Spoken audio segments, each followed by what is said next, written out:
O Lord of hosts, be with us, for we have none other help in times of adversity but Thee. O Lord of hosts, have mercy on us.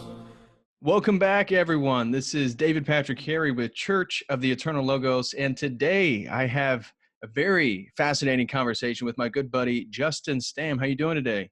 Good. How you doing, Patrick? Doing great. Thank you for coming on. We're going to be getting into martial arts and Eastern traditions. So it's going to be a deep dive. I imagine a lot of you guys probably aren't familiar with some of the topics we're going to be diving into in regards to Taoism and Buddhism and Eastern philosophy, theology, Falun Gong, stuff like that. But it will be interesting, and it's going to end in a sort of testimony as to why we are now Orthodox Christians. So again, before we get into it, I want you to talk about any of the projects. You got a lot on your plate right now, and where can people find you before we get into a lot of the meat and potatoes of what we wanted to talk about? Sure. Yeah. So in addition to having a family and having a business, some people nag me about, you put out more content, man, you need to put out more content, or I'm working on it. I've changed direction over the past several months anyway, from what I was doing before. And as I become more orthodox and more mentally geared towards that, then it's clarifying how I'm going to approach all that. But now that we have the stuff that's going on now, it's kind of difficult to Right. put stuff out where people actually look at it. So it's got to be interesting, to say the least. But yeah, you can go to my blog at www.whywefight.info. And my YouTube channel is Why We Fight with Justin Stamm. Mainly meant to discuss issues of remembering why we don't give in to what we see as the degeneracy, modernity, and globalism that we see around us. Not that you don't want to get along with other people globally, but globalism is a category in politics, and what we would see as friendship towards other people are two totally different things, and it's a psyop to make you believe that they're not. Right. Well, Absolutely. I've checked out your blog before, and it's really solid content. Yes, So man. highly recommend anybody who's interested, definitely go check out his stuff, follow the link in the video description. And so to start, first was thinking about talking about your sort of spiritual trajectory. So we've kind of had private conversations, and you and I both kind of delved into the martial arts world and sort of found a lacking spirituality in the Western world in Eastern martial arts and Eastern traditions, Mm-hmm. and that kind of set us on our spiritual path. So I was wondering if you could kind of set the table in regards to talking about your spiritual religious upbringing, kind of how that framed your perspective or outlook on the world. Mm-hmm. Absolutely. It's kind of funny because I actually had an entire identity. When you grow up in any Protestant religion that's real dedicated, but especially the Jehovah's Witness religion, uh, your whole way of life is already there. Problem is, I began finding problems and finding contradictions within its own ethos. And so the difficulty was actually breaking away from that. And as I began to break away from it, emotionally first, well, mentally first, emotionally, as in your whole family's and all your friends are in it. I mean, how do you just leave? Mhm. But even before you physically leave, you begin to realize your identity is not something that you wanted. It's something that you inherited and completely adopted postnatally. Mhm. So to me, that's kind of like, I'll pull out my little dire board now because this is an important issue. Uh, in that process, I began to study a lot of points of view on philosophy and psychology. And one of the things that always struck me that I found early on, say in my mid to late teens, was the idea of paradigms. Mhm. And the paradigm oftentimes that we see is we see these graphs of congruency, and this is you, and these are, people as they see you, or maybe this is as, so I don't know if you could see that, but Yeah. Light. There we go. there you go. Yep. Can So see this that. is like you in the middle, and then this is uh, a congruency of how people see you and so forth. But this one wasn't important to me. What I began to develop was an idea that, well, I mean, what anything is, and we always talk about witnesses being in the truth. They call it in the truth. It's very cult-like in how they describe it. Uh, well, on anything, whether it's you yourself or whether it's any subject, including, say, God or the truth. And like when I did the stream with Jay, we're talking about, say, the mob. So any subject can be what that thing is, say, whatever. Let's just say truth. Okay. Truth is up there. Or you can say you. Okay. So let's just say this is you. The real you is here, but what you project outward to the world is here. So when people see that, when people see what you project out to the world, if it's not congruent with what they actually will see of you, but what you promote yourself to be, your own PR, then they're going to see there's an incongruency there. Right. If it's the same and what you see is what you get, then the you that is really you, and as you present to others, is the same, then you're going to have a good relationship with people because they won't be putting you into suspicion.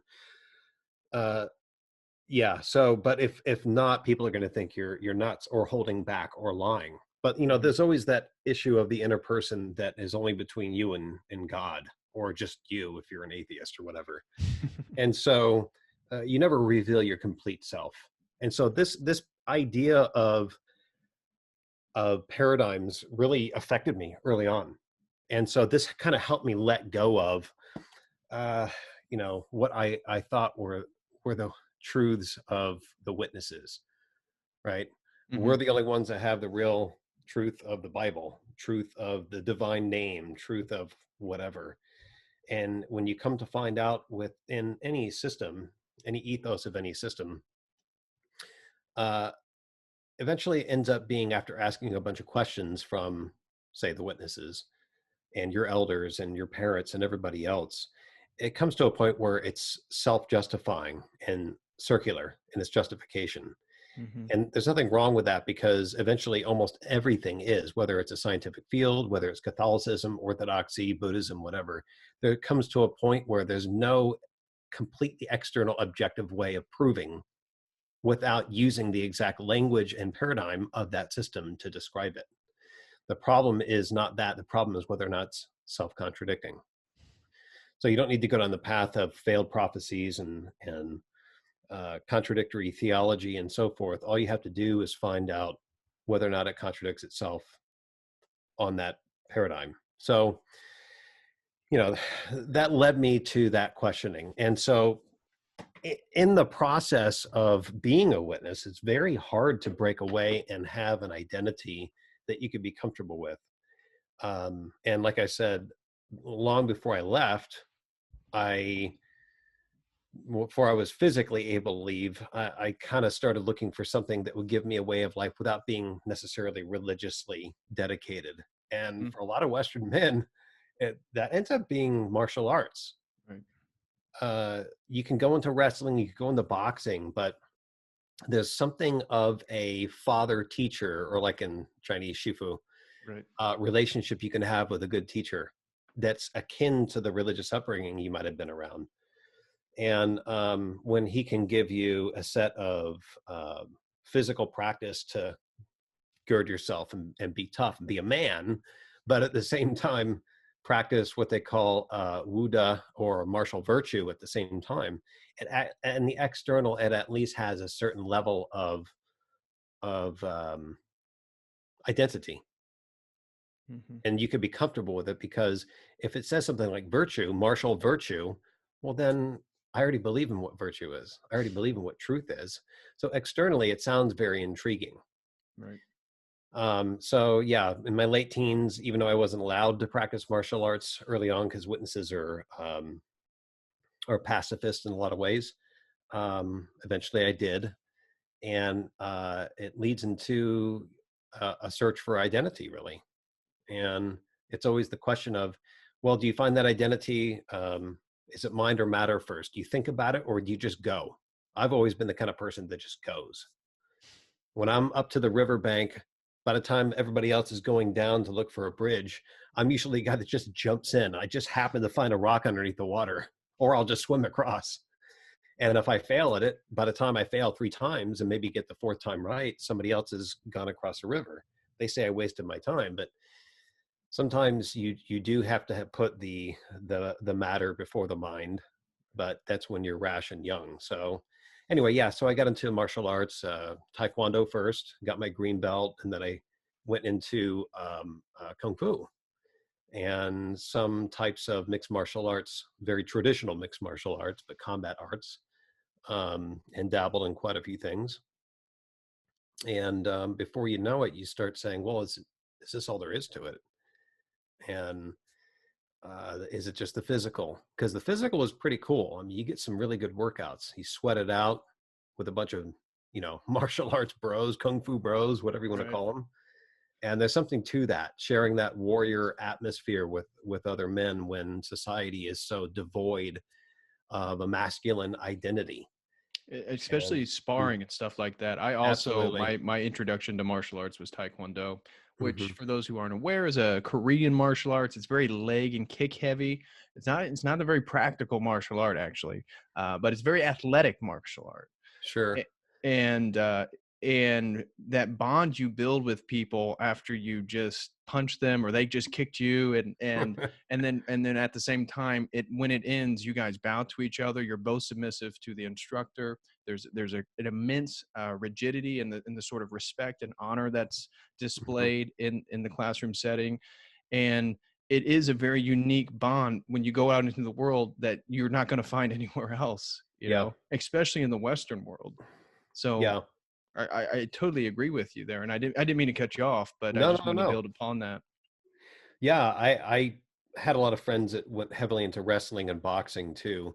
And the thing that I noticed that was really interesting, even though we did a lot of boxing, we hit the bags thousands and thousands of times, and like you said, did the sparring, did the wrestling. Um, there was never anything to temper that. So you get poured into you this empty vessel as a young man when you're at your strongest and most virile and most aggressive, and you're given all these techniques, but you're not told when and when not to use it. Right. And in ancient cultures, even some of the most barbaric cultures, there was certain levels of honor amongst thieves or honor amongst tribe, and you don't just fly off the handle and beat up your elder if you're a Native American living in a village. Right. There's some lines you don't cross. That line to not cross is an ethic, and usually those ethics came through in Korean arts. They call them muda or muduk, and in Chinese it's wuda, Mhm. wuda, and it just means da, mean virtue.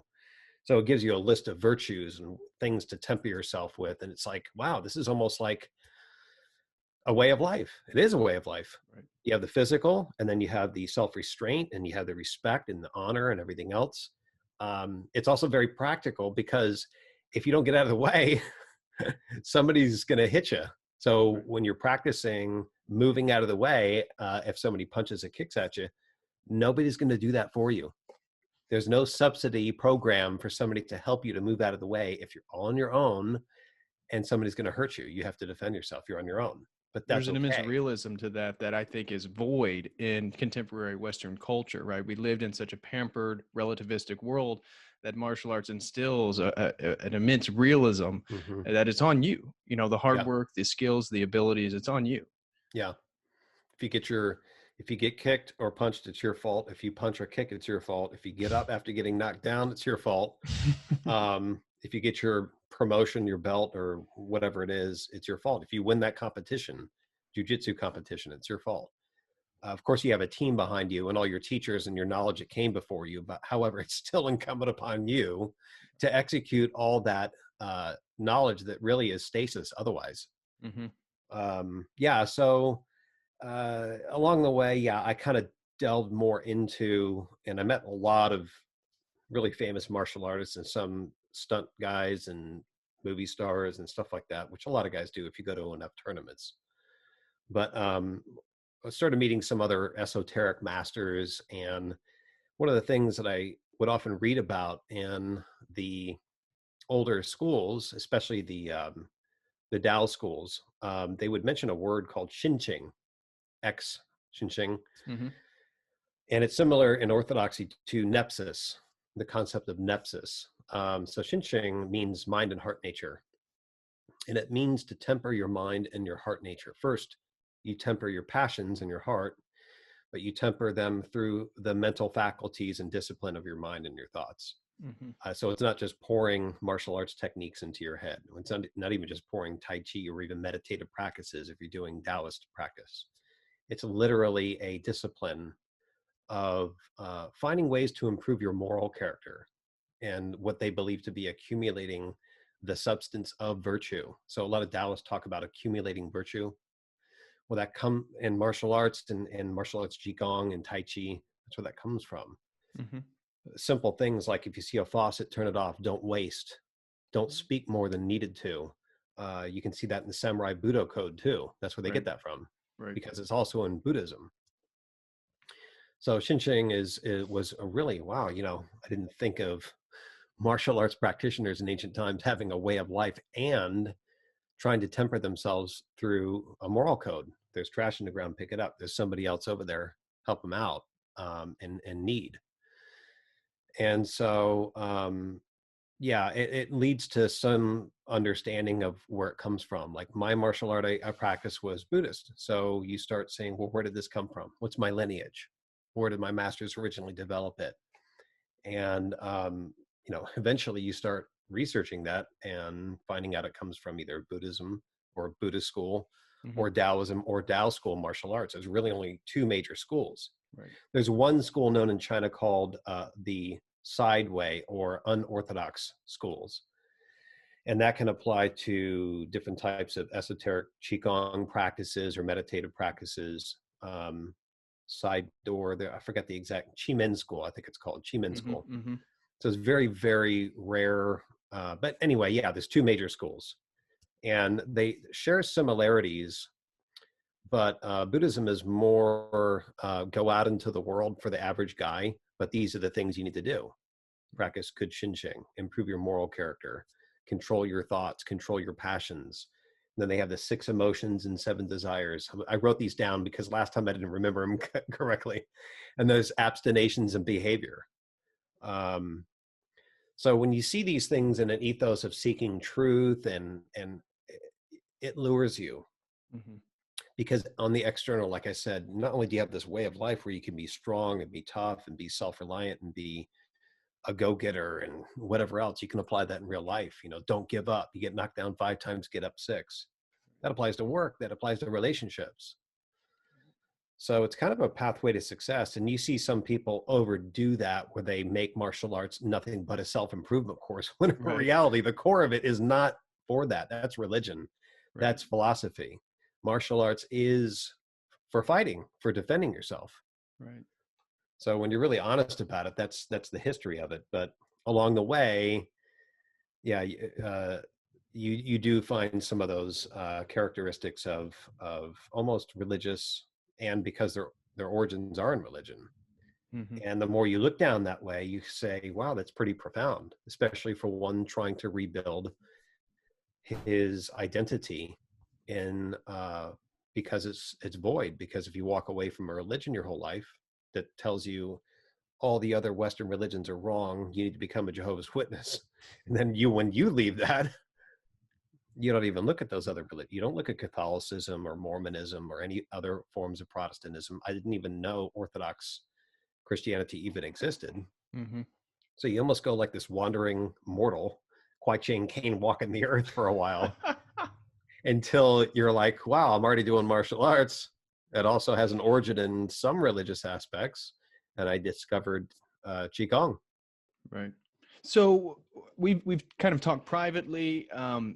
You don't give me, if I understand you right, you were still a Jehovah's Witness while you were getting into martial arts at an older age, even though you weren't allowed to, due to your faith at a younger age.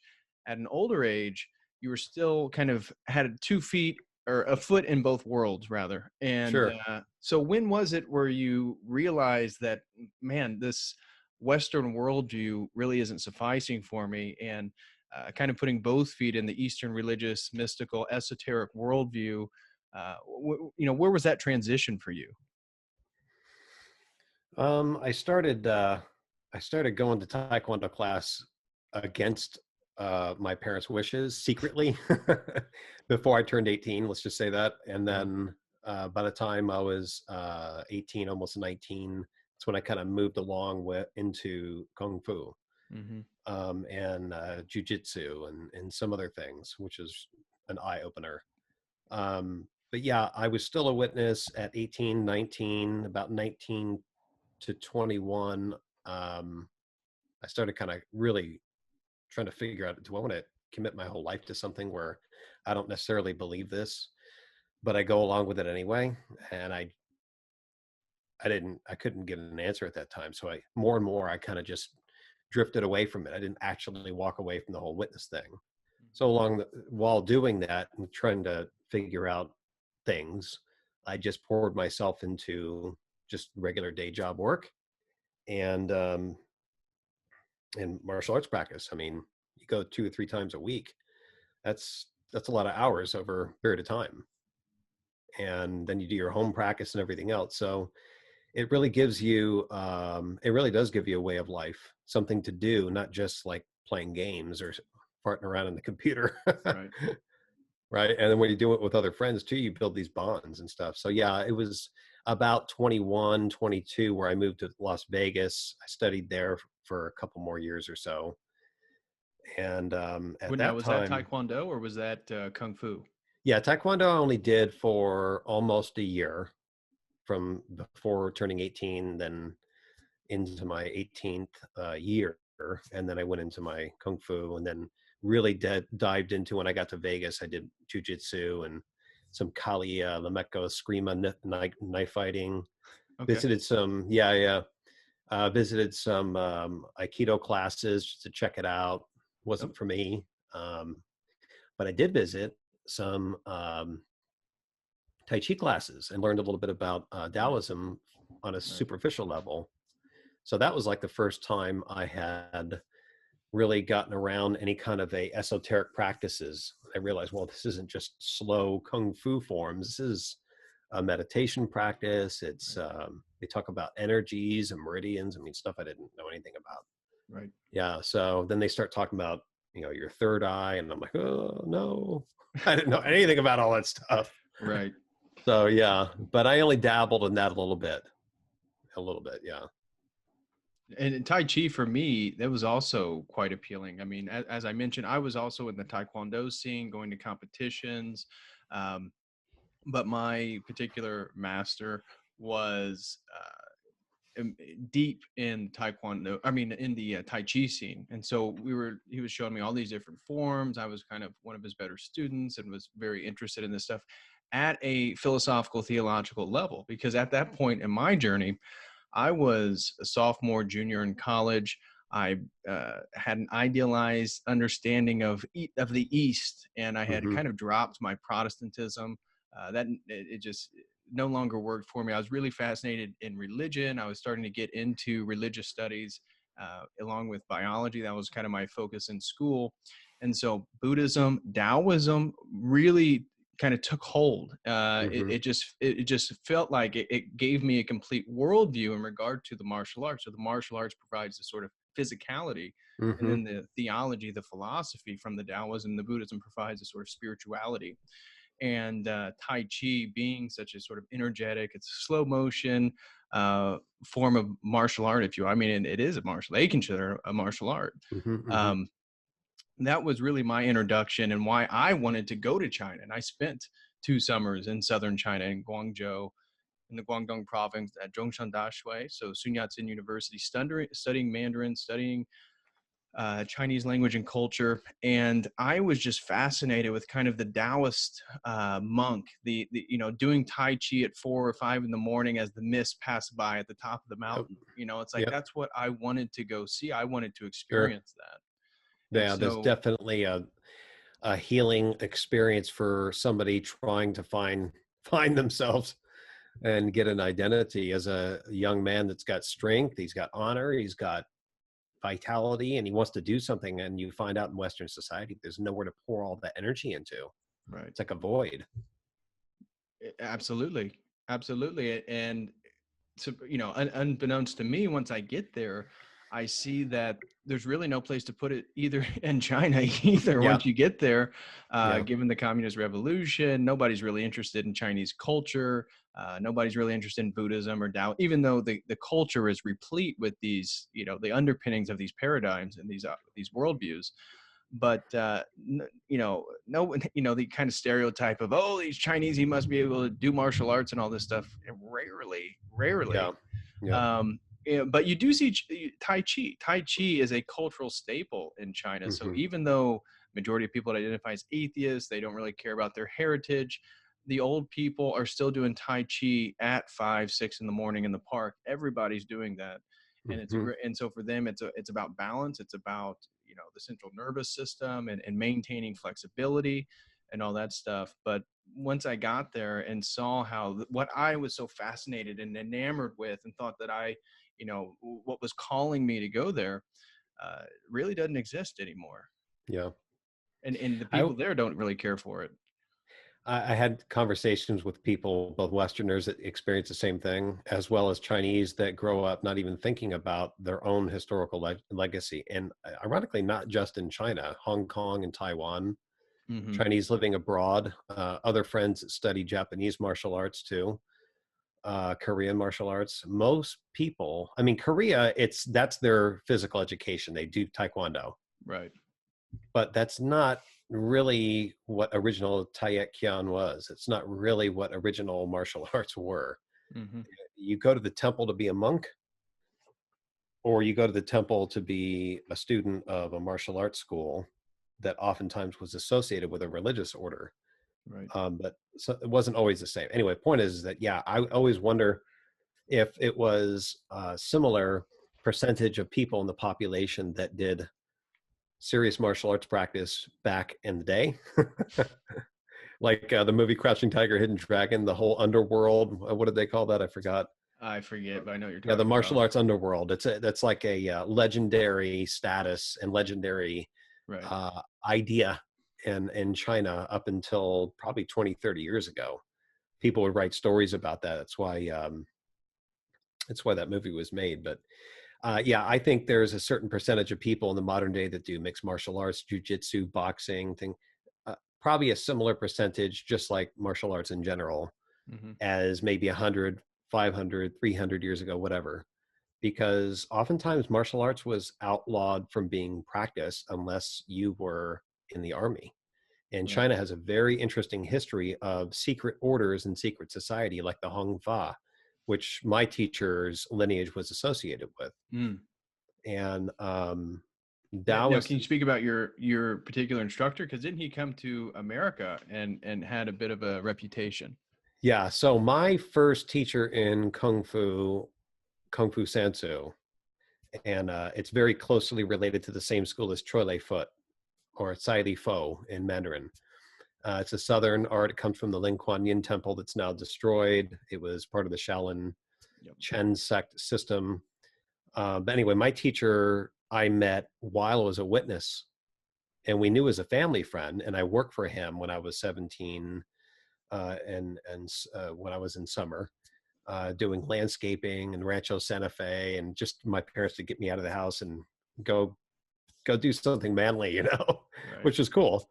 And he began finding out I was doing Taekwondo classes on the side. And he's like, what are you doing that for? And it was very belittling. So he's like, show me what you're doing. And then he just kicked my rear end every single time. I'm like, well, what is that? He tells me about it. So he begins giving me lessons. And that lasted really a couple years, at least a couple years, and came to learn a lot of stuff. He was like he was a master in that art. And then he left it because he didn't want to be a witness and do that because he was fighting all the time. He got into with the wrong people, did bodyguard work, and put his life in danger. He couldn't put a lid on it. He didn't have that martial virtue issue. Yeah. So, but great guy. I still talk to him here and there. But yeah, that was my entry into the combat arts, right?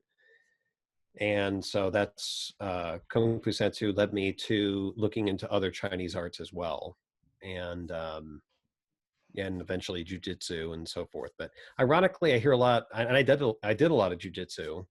But it's funny how a lot of people just gave up their traditional practices. They didn't practice with weapons. They didn't practice with whatever it may be. And I always said, well, it's funny. I love jujitsu. I love wrestling, but you don't think 200 years ago in feudal Japan, they thought of wrestling. They came up with jujitsu. The problem is they don't do it like modern day because everybody had a blade on them.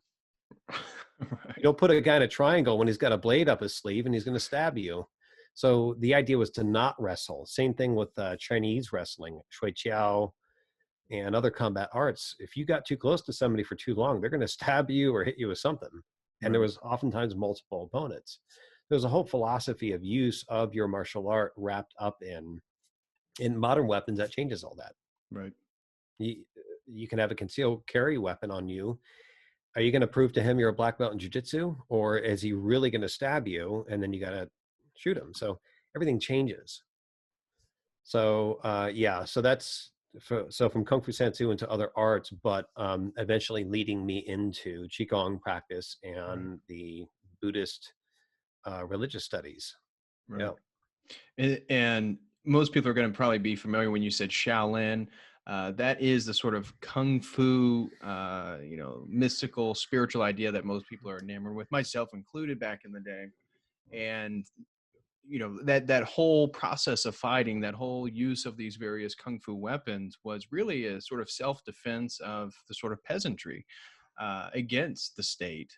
And if you wanted to speak on that, the sort of immense use of weapons and almost farm tools and stuff like that. And I think that this is why the sort of mind over matter, again, we don't see this a whole lot in Western culture, maybe extreme forms of bodybuilding or, magic, stage magic, stuff like this. But, it's not uncommon at a Shaolin temple to see somebody be able to break bricks with their hands or do incredible feats physically.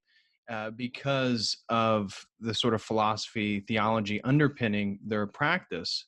But I didn't know if you wanted to speak to the more kind of cultural context of Kung Fu and its development in China for those who may not be as familiar with this stuff. Well, Kung Fu, as I learned being around other Chinese a lot, doesn't really mean anything on itself. All it really means is Gong means energy. And just like other ancient languages, it's Chinese as an idiom language. So as you add characters to it, it describes what energy it is.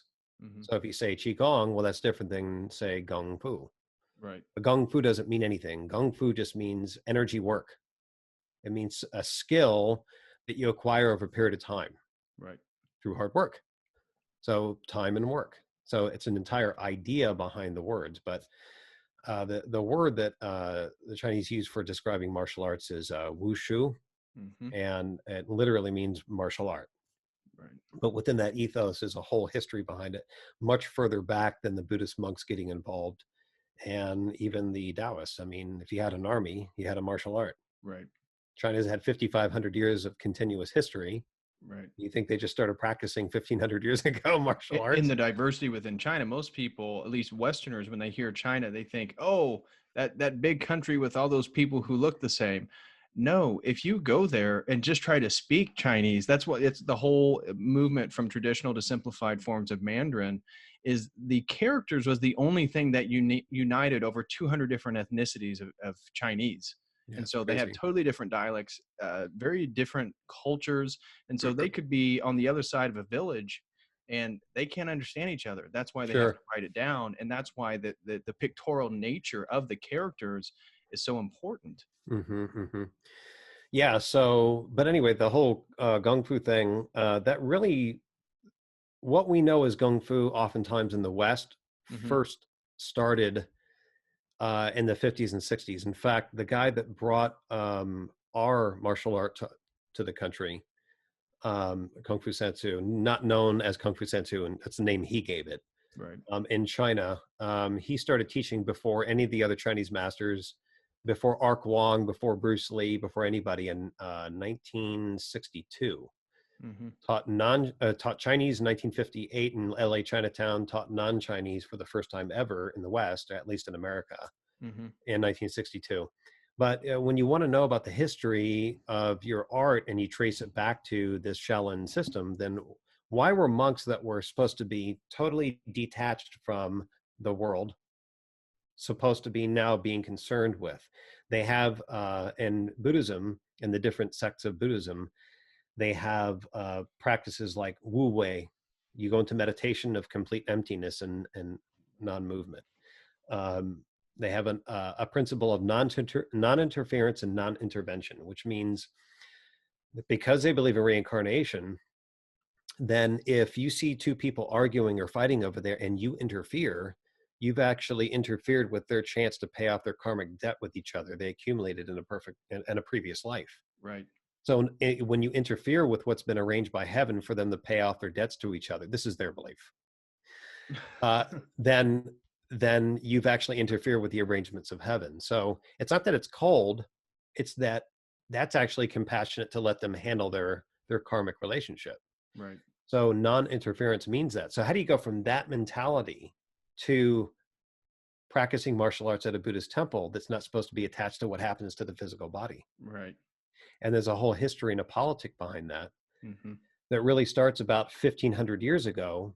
And what I came to find out in the Tang Dynasty in China. And so this is what really started leading me to the religious aspects of my martial art, which led me out of my martial art into Qigong practice.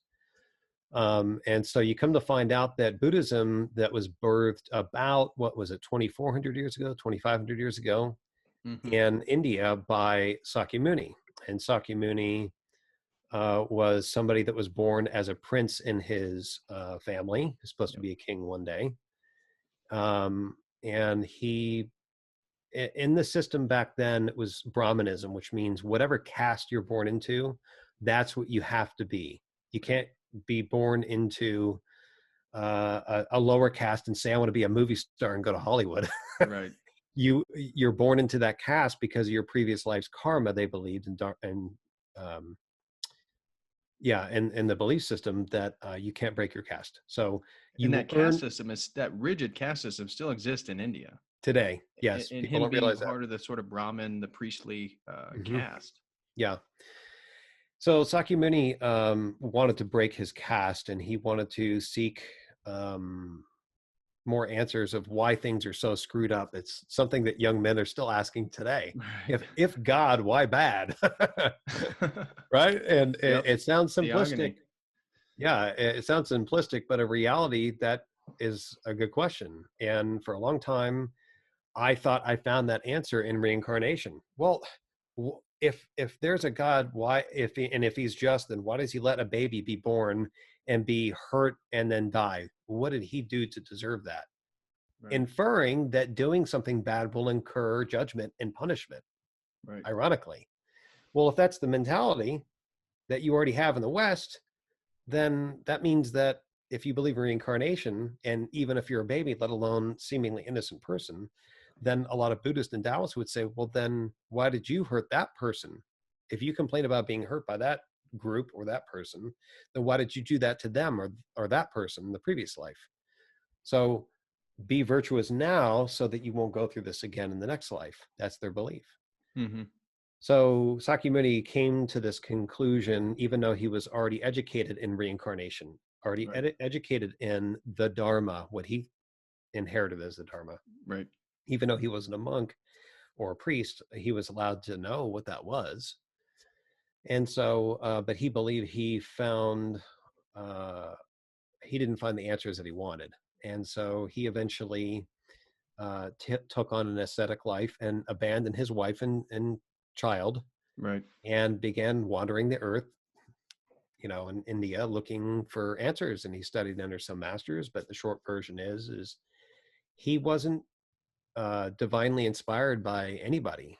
He surmised answers on the origins of suffering and how to stop suffering. Hmm. And at least he came to a conclusion that all beings are suffering. If you're wealthy, if you're poor, everybody's going through difficulties. So Right. how do you stop this? Well, at least he came to the conclusion, against what most Westerners understand about Eastern philosophy. He says you can't. You can Right. only stop it if you leave the mortal coil. Since there's no changing the nature of the mortal coil of samsara, and to be in this human world is to go through death. Right. And if plants and animals go through death, and the entire universe goes through birth, stasis, regeneration, destruction, and so forth, Right. then you have no control of that. So you have to break free of the materially existing world, the temporal world. So he concluded that. Yep. And he only based those ideas on things that he already postnatally acquired, which was reincarnation. Yep. Your origins of your life don't originate as human, they originate as a spirit that you fell into a body, and so forth. So when And he, yeah, I would even say that ascetic sensibility he's adopting from the sort of Hindu understanding of the sort of life progression of individuals, particularly men, and that you may have a family at one point, but the whole point is then to eventually become an ascetic, right? mhm, You renounce the world, and his Buddhist philosophy, Siddhartha Gautama, it is a sort of ascetic sensibilities that, again, I think it's totally innate within the culture, what you're calling postnatal sensibilities, mhm, um, in those kind of four noble truths, that the world is suffering, the only way to stop suffering is to stop desire, and that you stop desire by following the eight noble truths, or yeah, the eightfold yep, path, rather, the eightfold mhm, path. And there are subtle differences for those who aren't aware from Buddhism to Hinduism, like the idea of a lack of a soul. Buddhism does not believe they have the an atman. It's the lack of a soul, as opposed to the atman in Hinduism. So the karma, then the burning of karma, is essential within the Buddhist worldview. Just like you're talking about, like the non-interventionism. Why that idea is so important is because the whole point is to burn the karma off like a tumbleweed moving through time, so that eventually the nothingness of oneself can be fully be realized, and then emerge back into the nirvana, the nothingness that everything emerges from, which from Western, from an Orthodox standpoint, is logically inconsistent. Something can't arrive from nothing, but that's a whole nother story.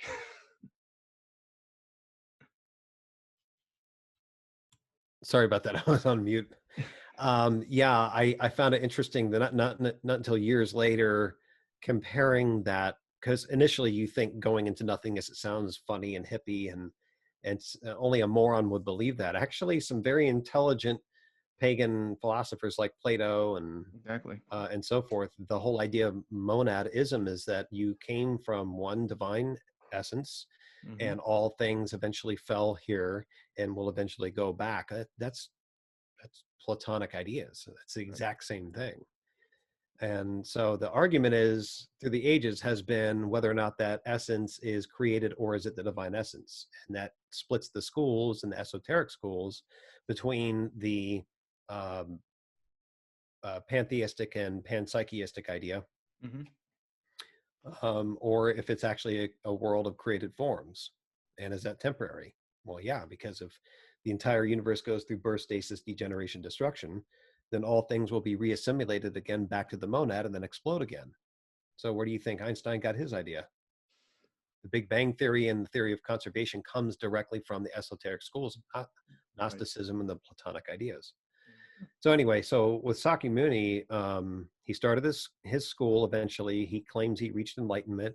He claims that he reached enlightenment in previous lives as well, and that he was the sixth primordial Buddha, one that comes every 50,000 years. And then his enlightenment occurred 16 billion kalpa ago. Right. And so, as we all know, if we study about Eastern philosophies and religious studies, the kalpa means, if I remember right, it's 16 billion, somewhere around there. Right. So it's supposed to be this astronomical aeon ago where And he, they're getting this from the Kali Yuga ideas within mhm, Hinduism. Again, this sort yeah, of uh, this eternal, just continuing moving nature of the universe and history. yeah. So he started the Sangha, and it wasn't called Buddhism then.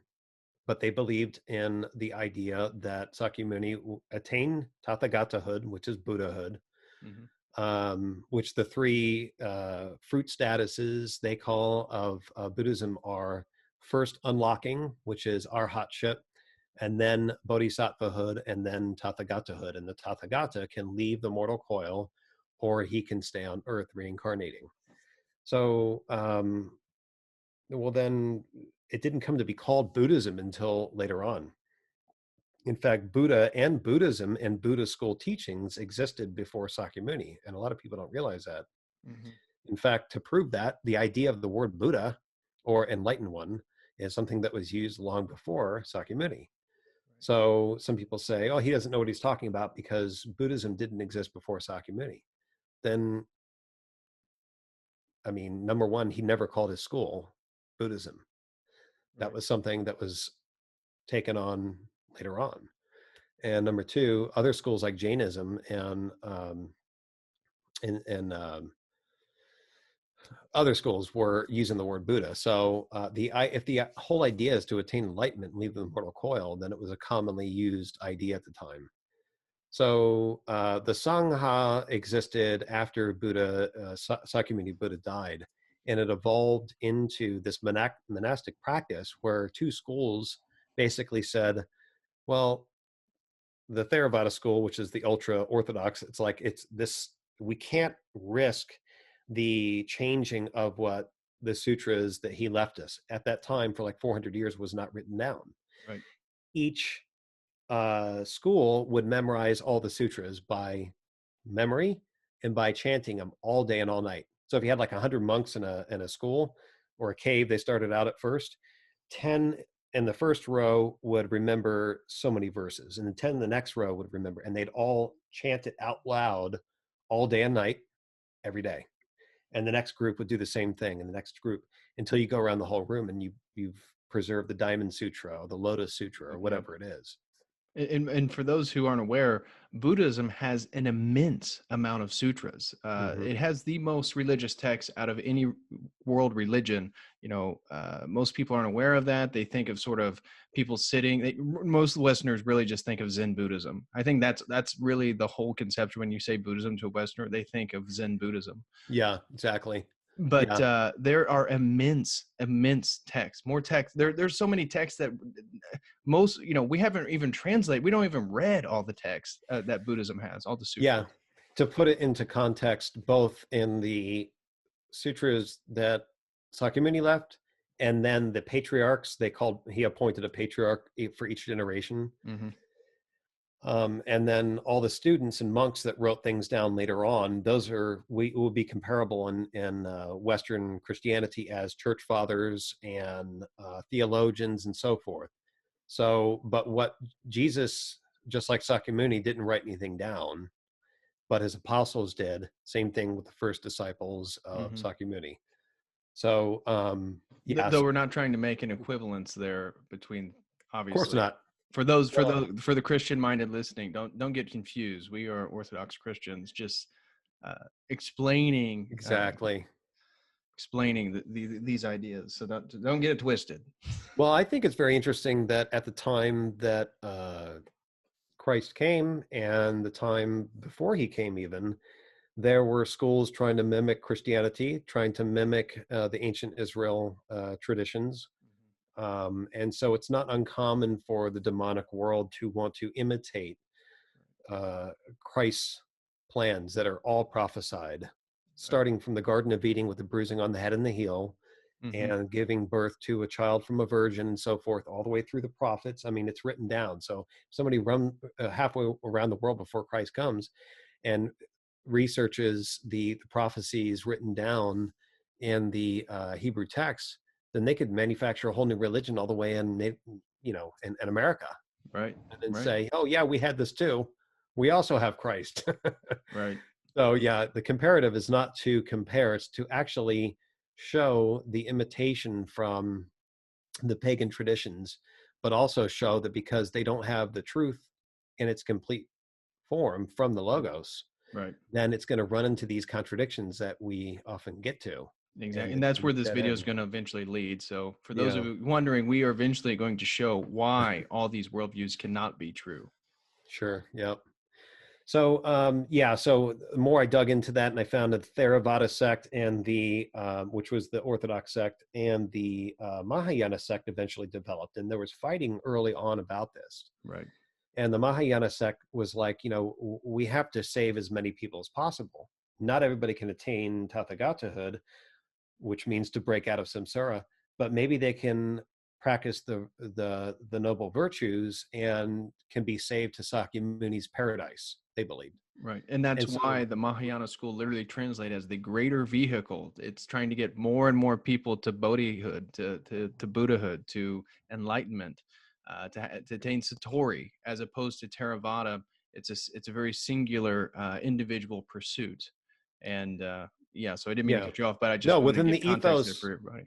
within the ethos of Buddhism, it actually makes sense, because if a primordial Buddha only comes every 50,000 years and there's billions and billions of people that live on the planet, then eventually the Mahayana sect is like, well, obviously, not all of us are going to go back to our origin in Right. the same way that Sakyamuni did. So what if we don't want to go through samsara, and you have that wish?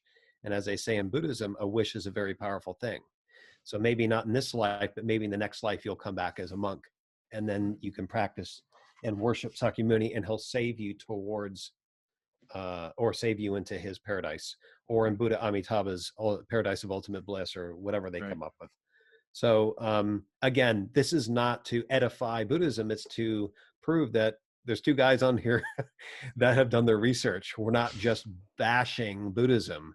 We've researched it, embraced it, and loved it for a long time, and worked towards it, but eventually came to the conclusion there's too many contradictions. So Right. yeah, so contextually, that fight began fairly early on with those two schools. It's a pretty logical argument from the Mahayana. It's also a logical argument from the Theravada sect, where they say, no, you can't change the sutras. You can't share this with those that are not worthy of obtaining the Dharma. Well, who's Right. not worthy of obtaining the Dharma? Those that have committed unpardonable sins in that life, and they're not virtuous enough. So the arguments were real world. I mean, we think arguments like this only happen in the Christian world or in ancient Israel. Mm-hmm. So anyway, yeah, it took centuries to get to that point, and it led to a lot of bloody conflicts. There's even the story of King Ashoka, that was a wealthy king. The Ashoka tribe was in the Punjab territory, if I remember right. Yep. Yep. And Yeah. yeah. So he wanted to fund more missionary work and build temples, Mm-hmm. where the Theravada resisted and the Mahayana embraced it. And so it eventually led to this meeting of the two schools, the patriarch of the Theravada and the patriarch of the Mahayana sect. And Ashoka got them there, and then had all the soldiers behead all the Theravada, he called radicals, I guess. And I guess the Mahayana sect didn't have a problem with that. That was their, Yeah. Well, that I was guess their, they were detached for that point. yeah, they're weren't like, they? well, it must have been their karma. Okay, let's go spread the Buddha, the Buddhist Dharma. So yeah, I thought that was strange when I first read about that. But again, non-interference. Right. It was And meant to happen. to give a bit of a historical perspective, I'll provide a map here. You know, the Theravada Buddhism, what the Orthodox form of Buddhism, it started to spread to Southeast Asia. This is why places like Cambodia have Hindu-esque Buddhist culture. The way that they build their temples, very reminiscent. Whereas the Mahayana, moving north through India, eventually hits the Silk Trade, goes around the Himalayas, and then enters into China. You know, traditionally speaking, although this is debated by scholars, we refer to that as Bodhidharma, bringing Buddhism to China. This is called Chan Buddhism. That's just the form of Mahayana Buddhism that enters into China, mingles with the Taoist Chinese culture. And then you get Pure Land Buddhism, which is another form of Buddhism, which basically has a sort of purgatory, an intermediary place between nirvana in this world. And then it's Chan Buddhism that eventually goes to Japan, and you get all these varieties of Buddhism. Shingon Buddhism, it's an esoteric school of Buddhism. You have Kukai, who went to China to study, and you have this mixing of Shintoism, which is the nature religion of Japan, mixing with a form of Chan Buddhism. You're getting then Shingon Buddhism, which is all about these magical rituals, and the emperor was obsessed with Shingon Buddhism, they're doing all these rituals for the Japanese Empire. And that's what allows Buddhism to start to enter into Japanese culture, because Shintoism was the religious identity of Japan, and eventually that moves into what we would consider Zen Buddhism, and then that eventually goes back to the mainland and goes into Tibet. Although Zen Buddhism is going to be much later than when Buddhism actually goes back into Tibet. And so Tibet is actually the last place of where Buddhism arrives. And that is what's called the tantric form of Buddhism, the Theravada school of Buddhism. That's where the Dalai Lama and this individual is from. And it's very different because it's mixing with the shamanistic culture there present in Tibet called the Bon religion, B-O-N. And so it's all about animism and all this stuff. And so the typical thing that says, oh, well, Buddhism doesn't believe in gods. Well, you must not be familiar with Tibetan Buddhism, because they have tons and tons of gods. Yeah. But I just wanted to give that context as we I've heard that describe this argument. journey back into China. So just so they know what we're talking about and how this kind of historical progression goes. Yep. So we were talking about the beheading of the Theravada, and this is right before where Mahayana is going to enter into China, and we're going to see the proliferation of Buddhism. Where the meeting of where martial arts practice occurred in temples that were only about the abandonment of the body began in the Little Forest Temple, or Shaolin Temple, where Bodhidharma traveled to an already existing Mahayana school. And all they did was study the sutras and sit around and meditate. And short version is that his summation on things personally was that the obtaining of Dharma within the world of illusion was pointless, and because your body is also within the world of illusion and flux and change. So how can you be sure that when you obtain the Dharma, that it's the Dharma? With your body going through constant flux and change, how do you know when you're reading the Dharma or you experience the Dharma? Are you really meditating there? It's a very illusory thing, like Taoism, like certain forms of Hellenism. And so you can see the similarity. And so he made the summation that Sakyamuni's Dharma was not the ultimate Dharma. And if you don't have the ultimate Dharma, then you shouldn't study his or any other Dharma, since any Dharma obtained within this realm is illusory. So he made a comment where he compared the sutras left by Sakyamuni to a pile of a dung heap. And he mentioned that while in the court of the Tang Emperor at the time, and he almost had him put to death. And if he wasn't already a monk, and he would think it would be a sin to put a monk to death, then he would have. So he cast him out of the court and banished him. But he went back to the Shaolin Temple, sat there for 4 years, and he came up with 2 sets of rituals. One was a new form of Buddhism, which was this Chen Buddhism. Well, if you don't have a Dharma to guide you, what should you do? Well, all you should do is physical practice called cultivation. So cultivation and practice is 2 parts, and this comes from Buddhist tradition, but the ones that we know today in martial arts practice are this. Cultivation is the cultivation of the heart.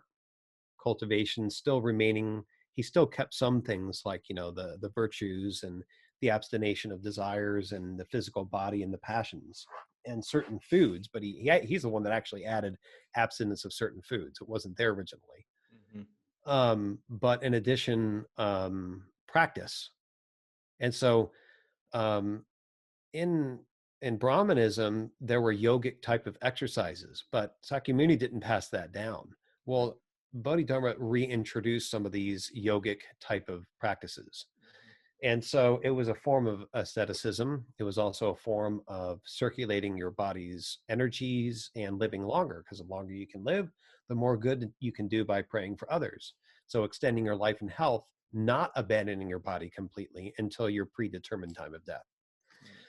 So that's where some of these exercises that he brought in, now known as Qigong, but were known at that time as a type of yoga. And so This is something that was devoid in Buddhism up to that time. So cultivation and practice, cultivation practice.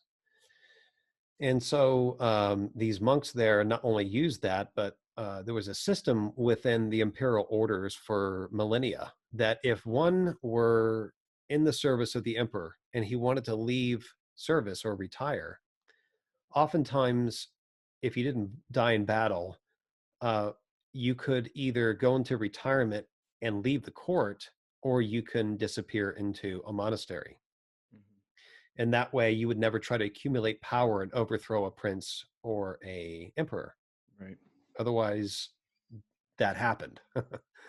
So the only way oftentimes an emperor would let somebody leave alive, like the mafia, is if you promised to take up the monastic life. And so there were a lot of soldiers and generals that did that. Well, eventually they began to share their worldly ideas and their worldly practices with the Shaolin monks that went from Mahayana, which is not involved in the world other than begging for alms, to there is no Dharma, so experience the world. Be a monk, but go out into the world. And so there became more of a worldly influence and more of an attachment to the body. And eventually they did practice martial arts within their temple, and meaning these warriors, and eventually shared these things with the monks.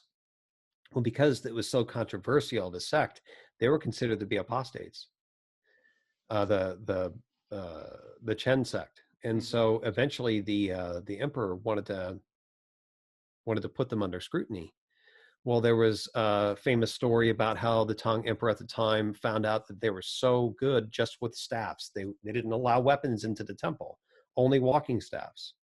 And oftentimes what happened to a lot of monks, let alone the Chen monks, is they would get robbed by bandits, constantly bringing alms back to the temple.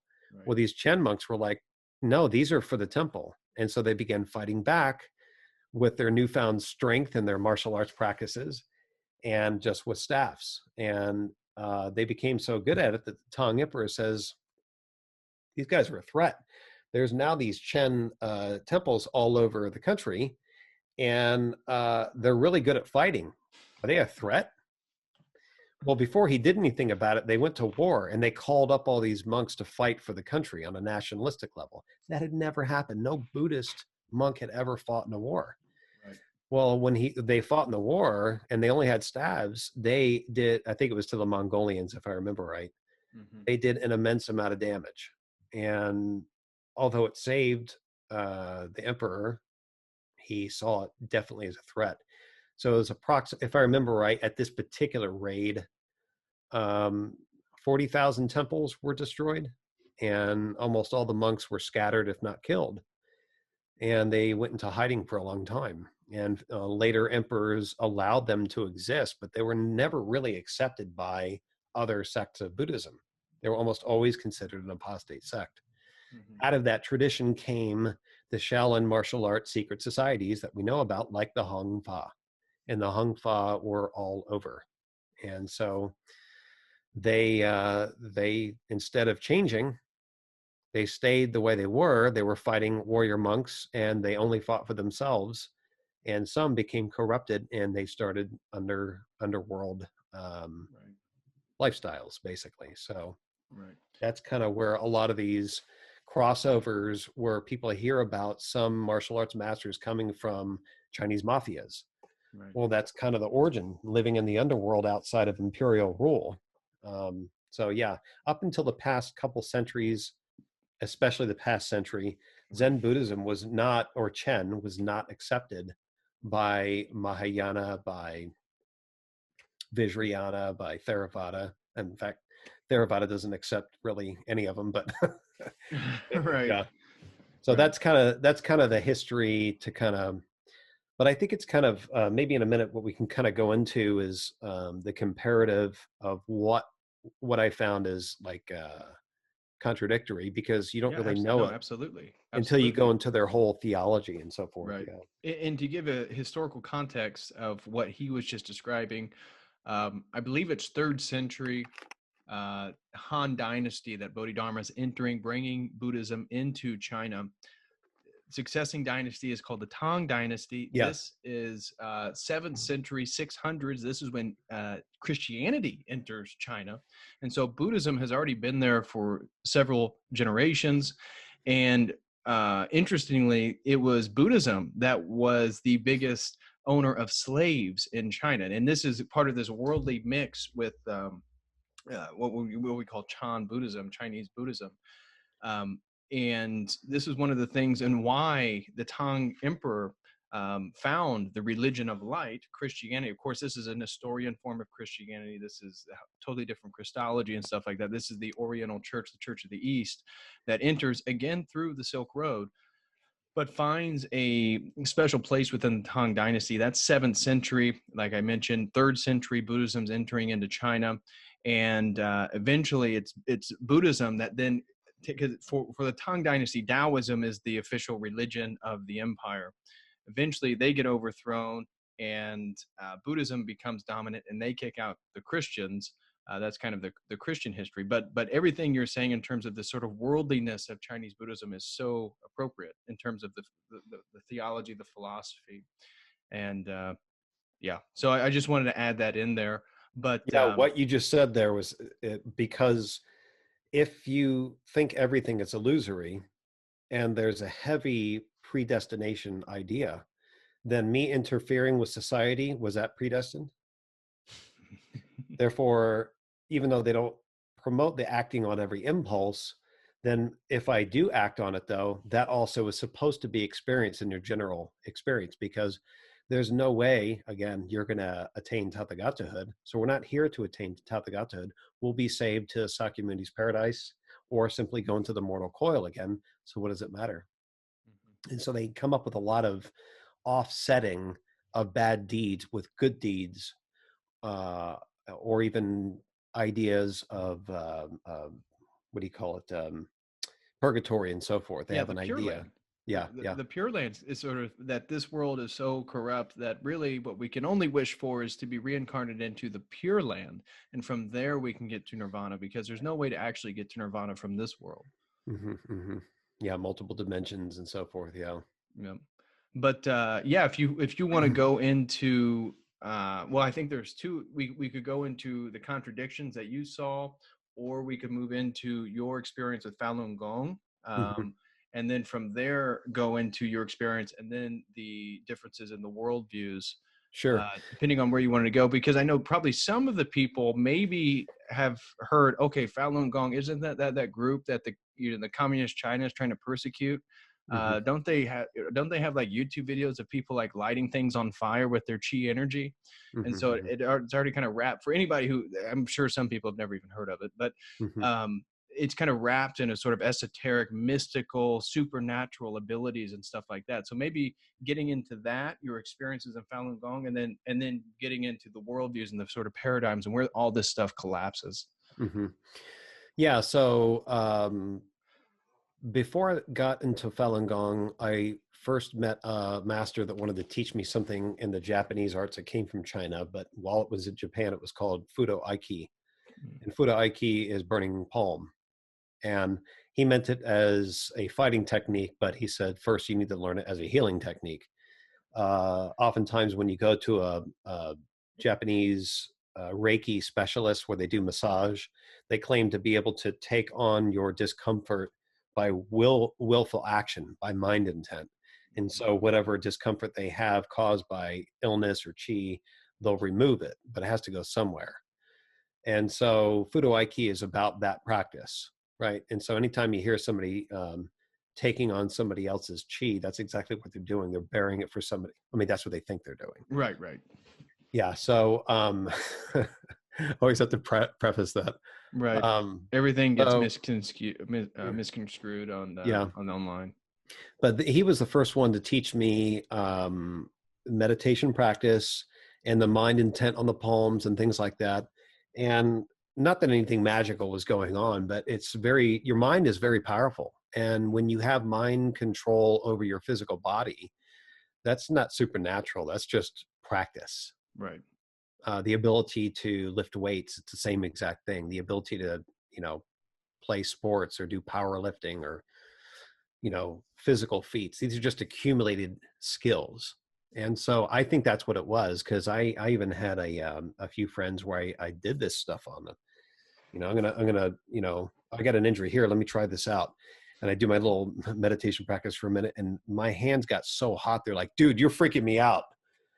And it was kind of weird because I didn't have a lot of experience in it. I had like less than a year experience in it. Mm. I had some other weird things happen, but along the way, I fell out of contact with this particular teacher because I lived in Vegas at the time and he lived in San Diego here. Oh, By the time I okay. got to San Diego, he had passed away. He was really old. I had looked at other schools, but I was weary of pouring my efforts into anything that wasn't like fully encompassing. Right. And in addition, at that time, I had been married for about a year, and I became, even though I wanted to still teach martial arts, I went back to the church, the Witness Church, because I said, look, I don't believe all this stuff, but I want to find a good woman and I want to have a family. I got to have something to bring a family into. Right. So it might as well be this. I'm familiar with it because everything's BS anyway. Like Chen Buddhism, everything's Right. an illusion. We might as well have something. And so it ended up being one of these things where I tried to bear it. And after about a year, I just had to sit down with my wife and I'm like, I can't do this anymore. There was some other garbage that happened in the church that really threw me over the edge. And it was hard for her at first because she grew up around it, at least since she was 8 or 9 Mm. in Indonesia in a Chinese family. And so we were both witnesses and we ended up both leaving it. And in my effort to find a Buddhist or Taoist, just a school that will complement my martial arts practice and kind of fill the void where I just finally left the witnesses. I had nothing.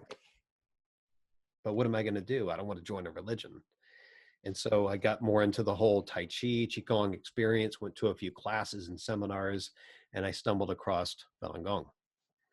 And I only knew about it because I found a book on it, and it was pretty profound because there was a lot of writings and lectures from this master. So it had the practice of the exercises, and it had the cultivation part where it discussed the temperance of the mind and the virtues and all these things. I'm like, wow, this is really amazing. And they didn't require you to make some, join some cult, or I thought, and join some religion and pay money to a monk and go through a Bai Song ceremony and pour his guanding, or what's called the energy pouring, where he gives his blessing and stuff, like the emperor. So, so it was actually practical and informal, which is kind of nice for a Westerner, So Right. I met with them. I learned their practice, and they would have these groups where they would study the books put out by this master, Li Hongzhi, Mm-hmm. and it filled a void I was looking for at the time. And to be honest, I never was able to pick up a Buddhist book, or even a New Age book, or anything for that matter, to really practically go through the entire process of how does this whole reincarnation thing work. I mean, for a guy that grew up as a witness that don't believe in the soul at all, you're just flesh and blood. How does this thing work? How can you justify a reincarnation idea?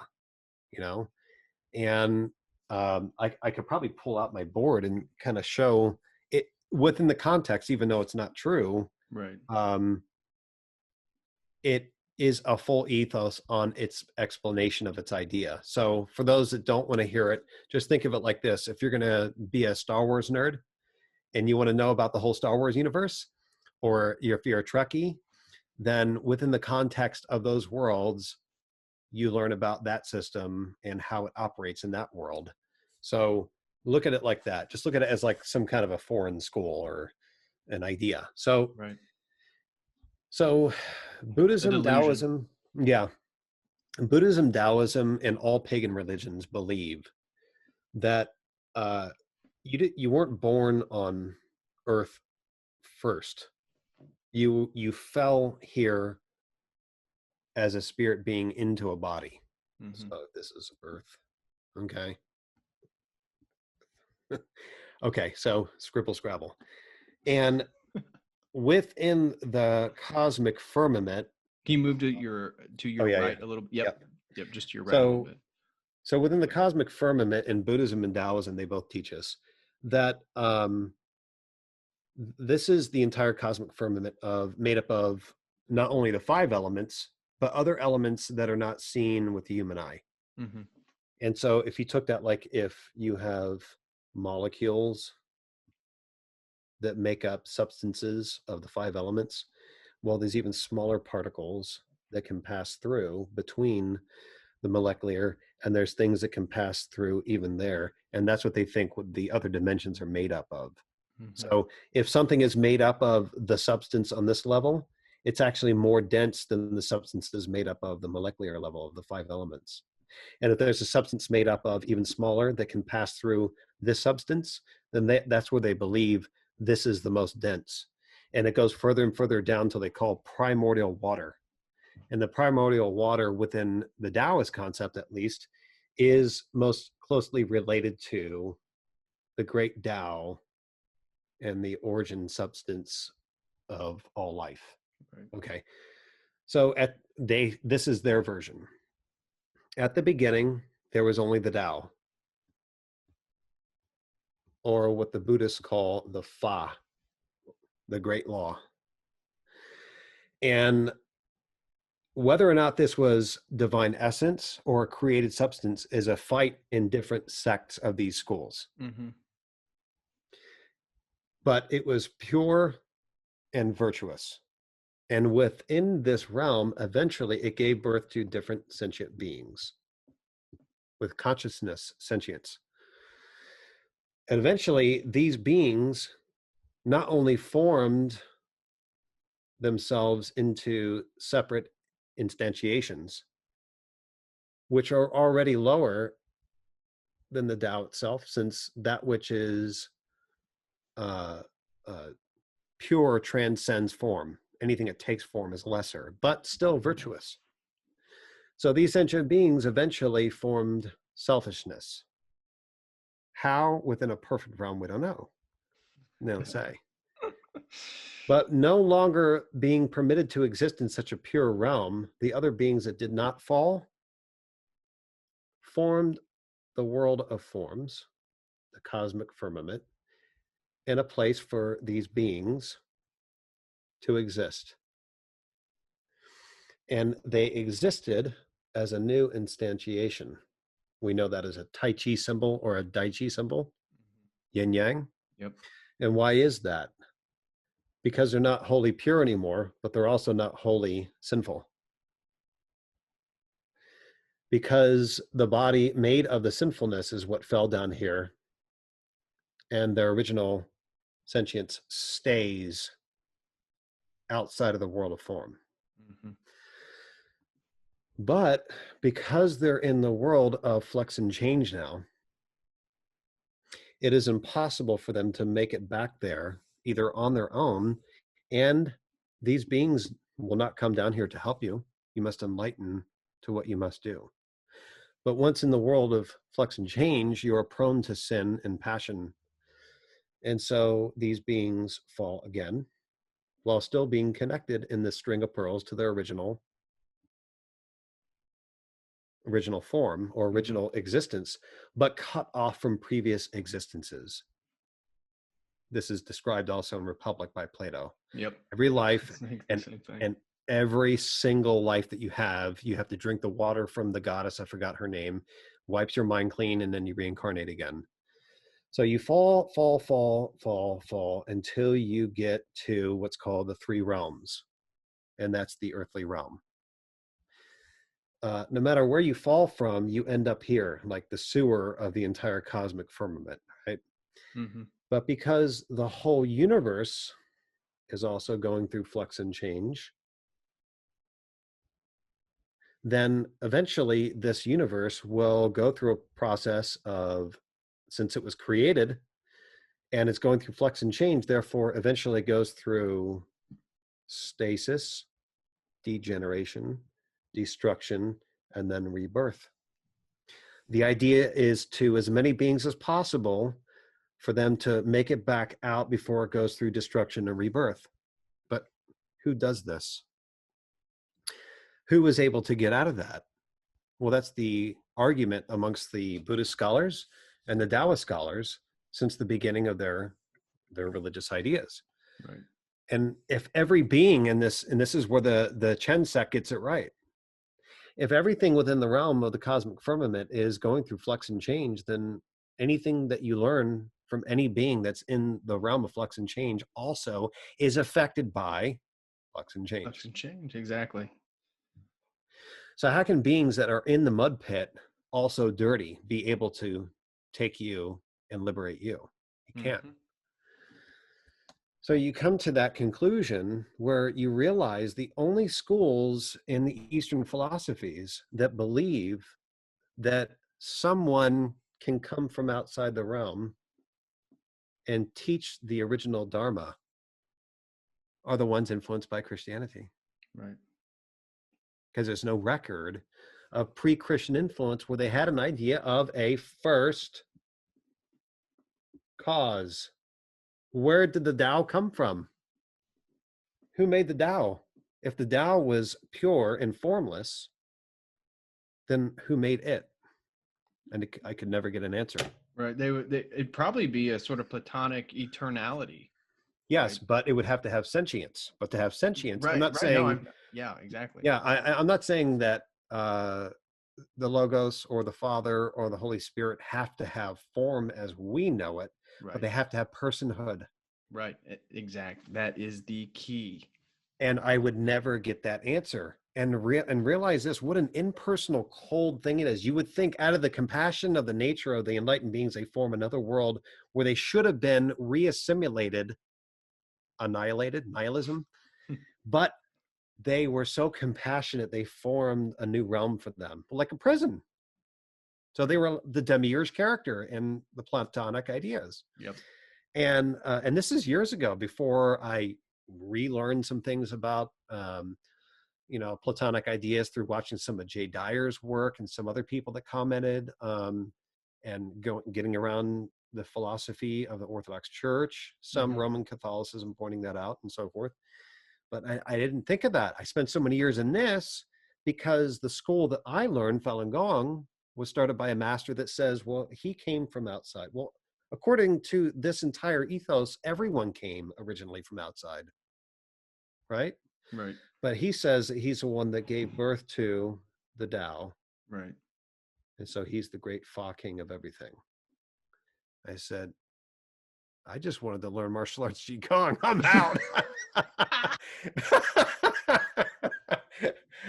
That's when I started having, amongst several other issues, I started having problems, because at least within Buddhism and Taoism, they run into an unanswerable question of how this can be solved. And the belief system is, when everything goes through the process of birth, stasis, degeneration, destruction, well, if it goes through destruction, what's destroyed then? Well, everything in here. Right. Well, that's not compassionate. The argument with the Tao school is that they seek truth and truthfulness above all things. Mm-hmm. And the Buddhist Fa says that they seek compassion, a compassionate outcome. Right. Above all things. Truth can be cold, much like the Hebrew law demands judgment, whereas the fulfillment of the law is forgiving. And so, like how John Damascus and others point out that goodness is greater than, how does he say that? Goodness is greater than judgment, or yeah. But anyway, the point is that, because of compassion, you can forgive a debt that's owed to you. It is greater Mhm. to be compassionate than to incur a debt. Right. So these two schools of the Tao school and the Buddhist school argue along these lines of truth or compassion above all things. Right. So, and the problem is that, is it compassionate to destroy everything that doesn't know any better and is unknown, does not know the original Fa, and doesn't know all of its past life problems that it committed or sins that it committed? And is it truthful to create a realm in which they are cut off from how to get back? It's not truthful. It's actually a lie. You're lying to people. Well, you have to earn your way back, and that's the problem. You are on your own to get back to your origin that you have to take at face value is your job to go back to. So again, like I said a long time ago, to a lot of people when I started circling the wagons back to Christianity, there's so many things that talk about virtue, accumulating virtue, abstinations and moral behavior and tempering your heart and so forth. But all those things don't matter if actually what you're serving is an idol. And the idol is only caring about yourself. Really, all you really care about is saving yourself and getting out of samsara. Right. Because really, you'll never see your family again. You'll never see your friends again. And if you think that, that's a sentiment, and sentiments can hold you back from liberation. So you're supposed to, you're supposed to emotionally detach from the entire world. In fact, you need to look at, and some schools say you need to look at all these attachments, such as family, as sentiment that act as demons holding you back from liberation, because your duty, your goal is to get back to the Tao. Right. And anything that holds you back, whether or not it is a demon, acts as a demon. Right. Interference of your path towards liberation. Right. So it's a very contradictory school, but more than anything, it doesn't have, once again, an explanation of a first cause person, because they believe that to have personhood and form, therefore form, is to not be formless. And formlessness is the height of the transcendental existence. Right. So they think in human terms that to have personhood is form in the concept of the human world. Right. So that's a long-winded explanation of what reincarnation really is truly about. And along that path of reincarnation, actually, there's certain Buddhist schools that talk about having 6 souls and 7 spirits. Well, what does that mean? Do you just have one soul? Do you have one spirit? Well, other schools say, well, it's not that you have 6 souls and 7 spirits, but if you remember your past lives, you're remembering that your existence on each dimensional level all the way down here. Mm-hmm. So they believe that all those are not 6 souls or a million souls, if there's how many reincarnations there are over the eons, but they're actually you. Right. That's your instantiation at this level before you fell down to this level, before you fell down to this level. So they get very intricate, but no matter how intricate, it doesn't matter, because you came about in existence as an accident and not an intentional act. Right. All this starts when the entire Tao exists, gives birth to you as an accident. And you're supposed to now have purpose after this accident. So you weren't directly created. You weren't purposely created. You weren't created by a person himself or even herself. It was all an accident. And there's no person to reach out to. There's and when you're showing that sort of dialectic between the Fa school, the Buddhist school of this worldview, and the Taoist school of truth versus compassion, we see that dialectic collapse in the person of Christ, who is truth and who is the source of all compassion. Exactly. And absolutely.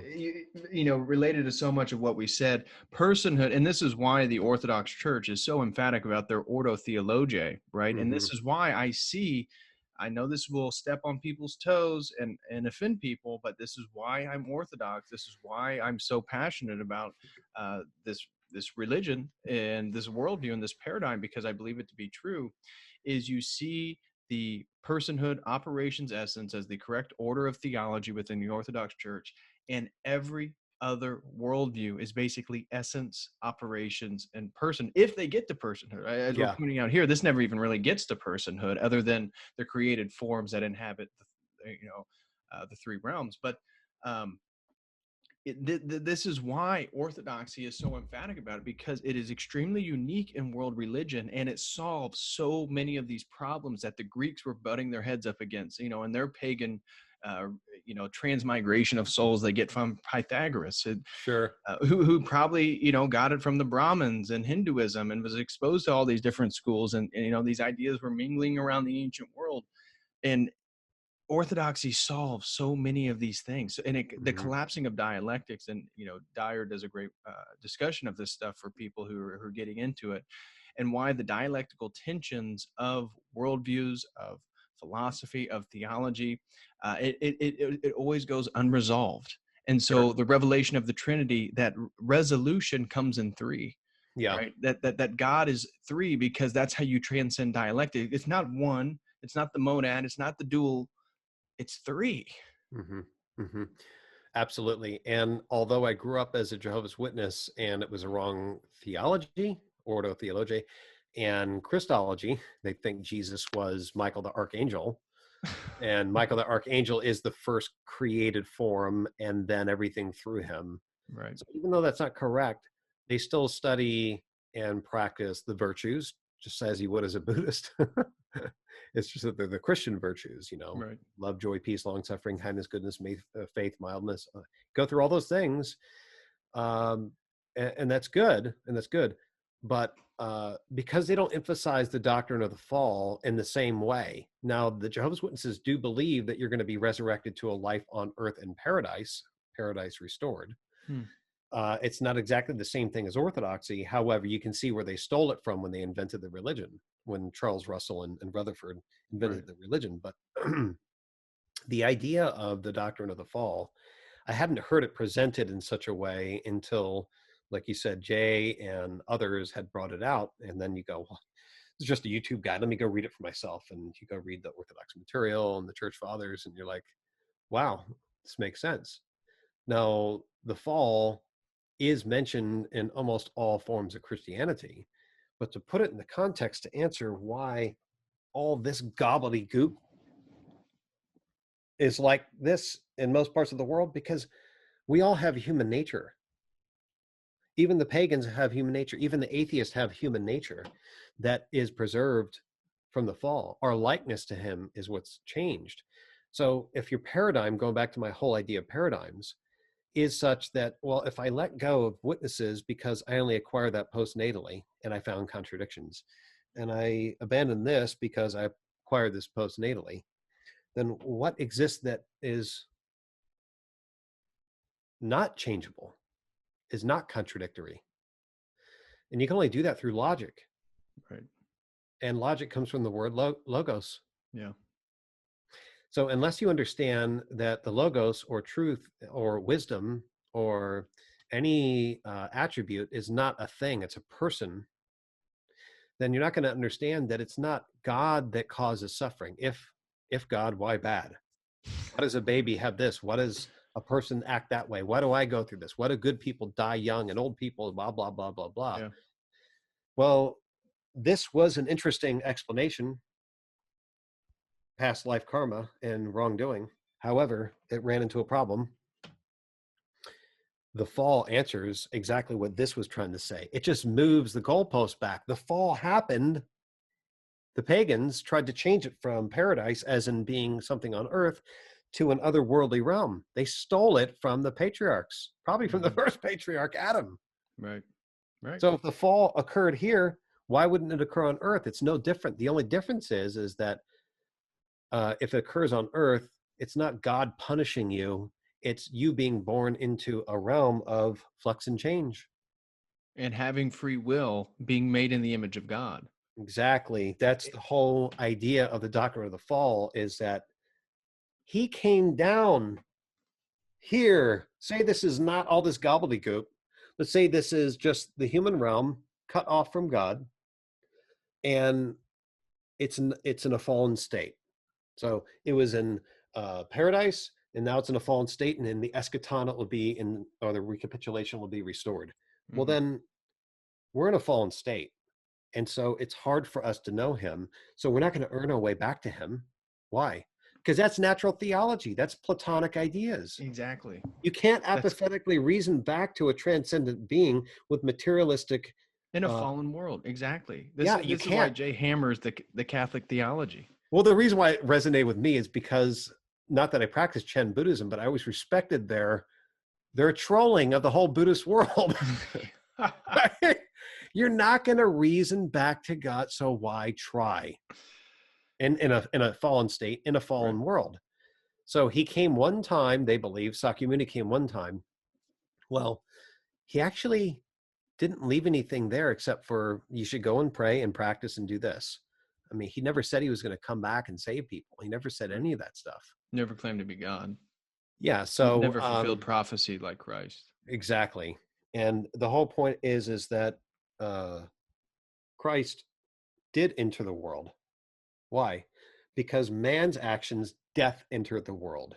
Mm-hmm. And death is not a substance. It's not a thing. Sin is not a karma. And that's the problem with this too. They treat sin and karma as a substance you have to pay off. It's not a substance. Sin is just a turning back. So I'm not trying to teach theology. I'm not trying to discuss theology. I'm just trying to say that juxtaposed to what I had, Right. it's not just a come to Jesus moment. There was no altar call. There's no there's no epiphany or visitation or something like that. This is rabbit holing on so many things in a time where so many other men, especially Gen X all the way to the Zoomer age group, is wringing their hands about, especially at this time period right now where we're seeing this craziness going on. Yes. You not only want to know why things are happening the way they are, you want something to help you through this. And you need something better than just give it all to God, man. No, I want some order, and I want to know why.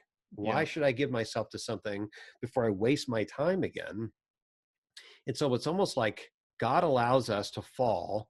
And I can't tell you how many quotes I've seen from Orthodox church fathers that have talked like this. God allows us to fall so that we realize we can't do it on our own, and we need him. Mm-hmm. And he's always there, like the prodigal son coming back to the Father. Yeah. And he's there to accept us back, but you have to repent first. Yes. And like my priest says, repent comes from the Greek meaning to adjust your way of thinking. By action, you'll adjust your morals and adjust your behavior, but it's adjustment of your thinking. If you don't adjust the way you think according to the Logos and what he left for us, or through not apathetic reasoning in the natural way, but from what was divinely revealed, then, I mean, you're always going to be on your own. Right. And if you're on your own, that's nihilism. So no wonder so many young men get desperate. And so many young men like you and me, when we were younger, we didn't have anything. So you go into a world of the physical arts, the martial arts, the externals, at least, of the Eastern philosophy, and it seems good. Well, I grew up with virtues, and they say they have virtues. Yeah. Since everything is equal and everything's the same, Right. then why did I go do that? And you end up finding out it's extremely empty. Right. So, and that's why I think the Ordo Theologiae reveals the uniqueness of Orthodoxy, but also, for me, for my personal opinion, in a fallen world, again, that the structure of the fall and the temptation by the serpent, by Satan himself, that for me, it is a sort of it's a falling in of sin that leads to the natural theology, that leads all these different worldviews to these same patterns that can just be slightly, you just start slightly off, and then you're going to diverge. In the end point, you're going to be far, far away.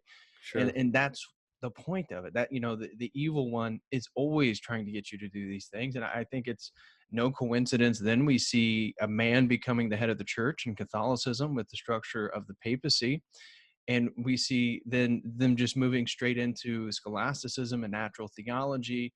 And then we look at the fall of the West, and it falls right into the hands of Satan himself. And that's why Orthodoxy, I think that's why it's nobody know, few people know of it. few people know of it because this world doesn't want to acknowledge it. Sure. Yeah. Yeah. Yeah. I didn't naturally find it.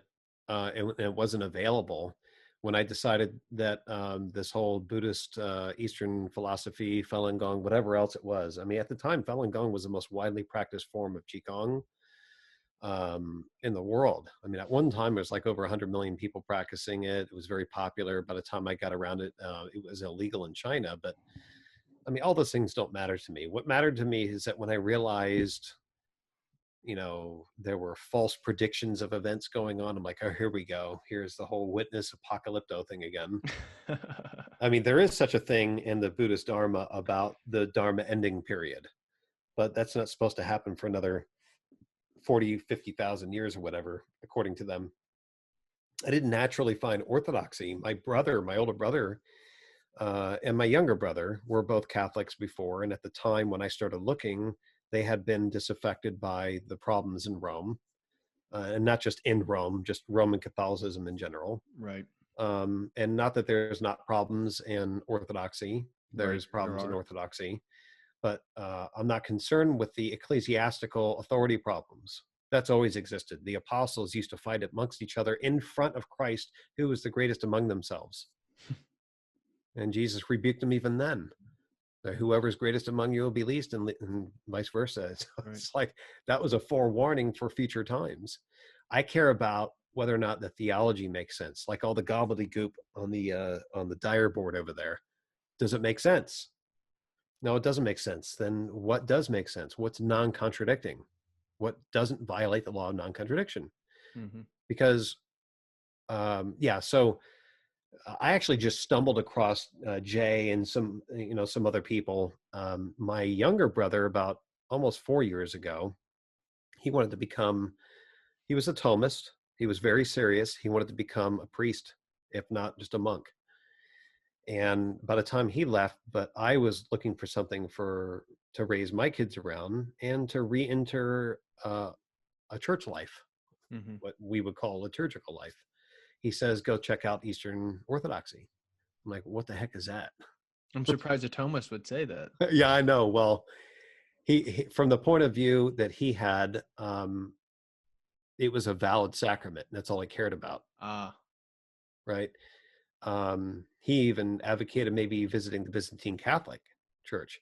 Well, not too long after he suggested that, I found some guy, and I mentioned this on Orthodox Pilgrims show. At the time, I was in between worlds, and I was watching Warski Live one night, and a lot of guys that were internet trolls would, gather there and so forth. Not a good place to be, but J.F. Gerpe was a atheist scientist that was going to debate some dude named Jay Dyer.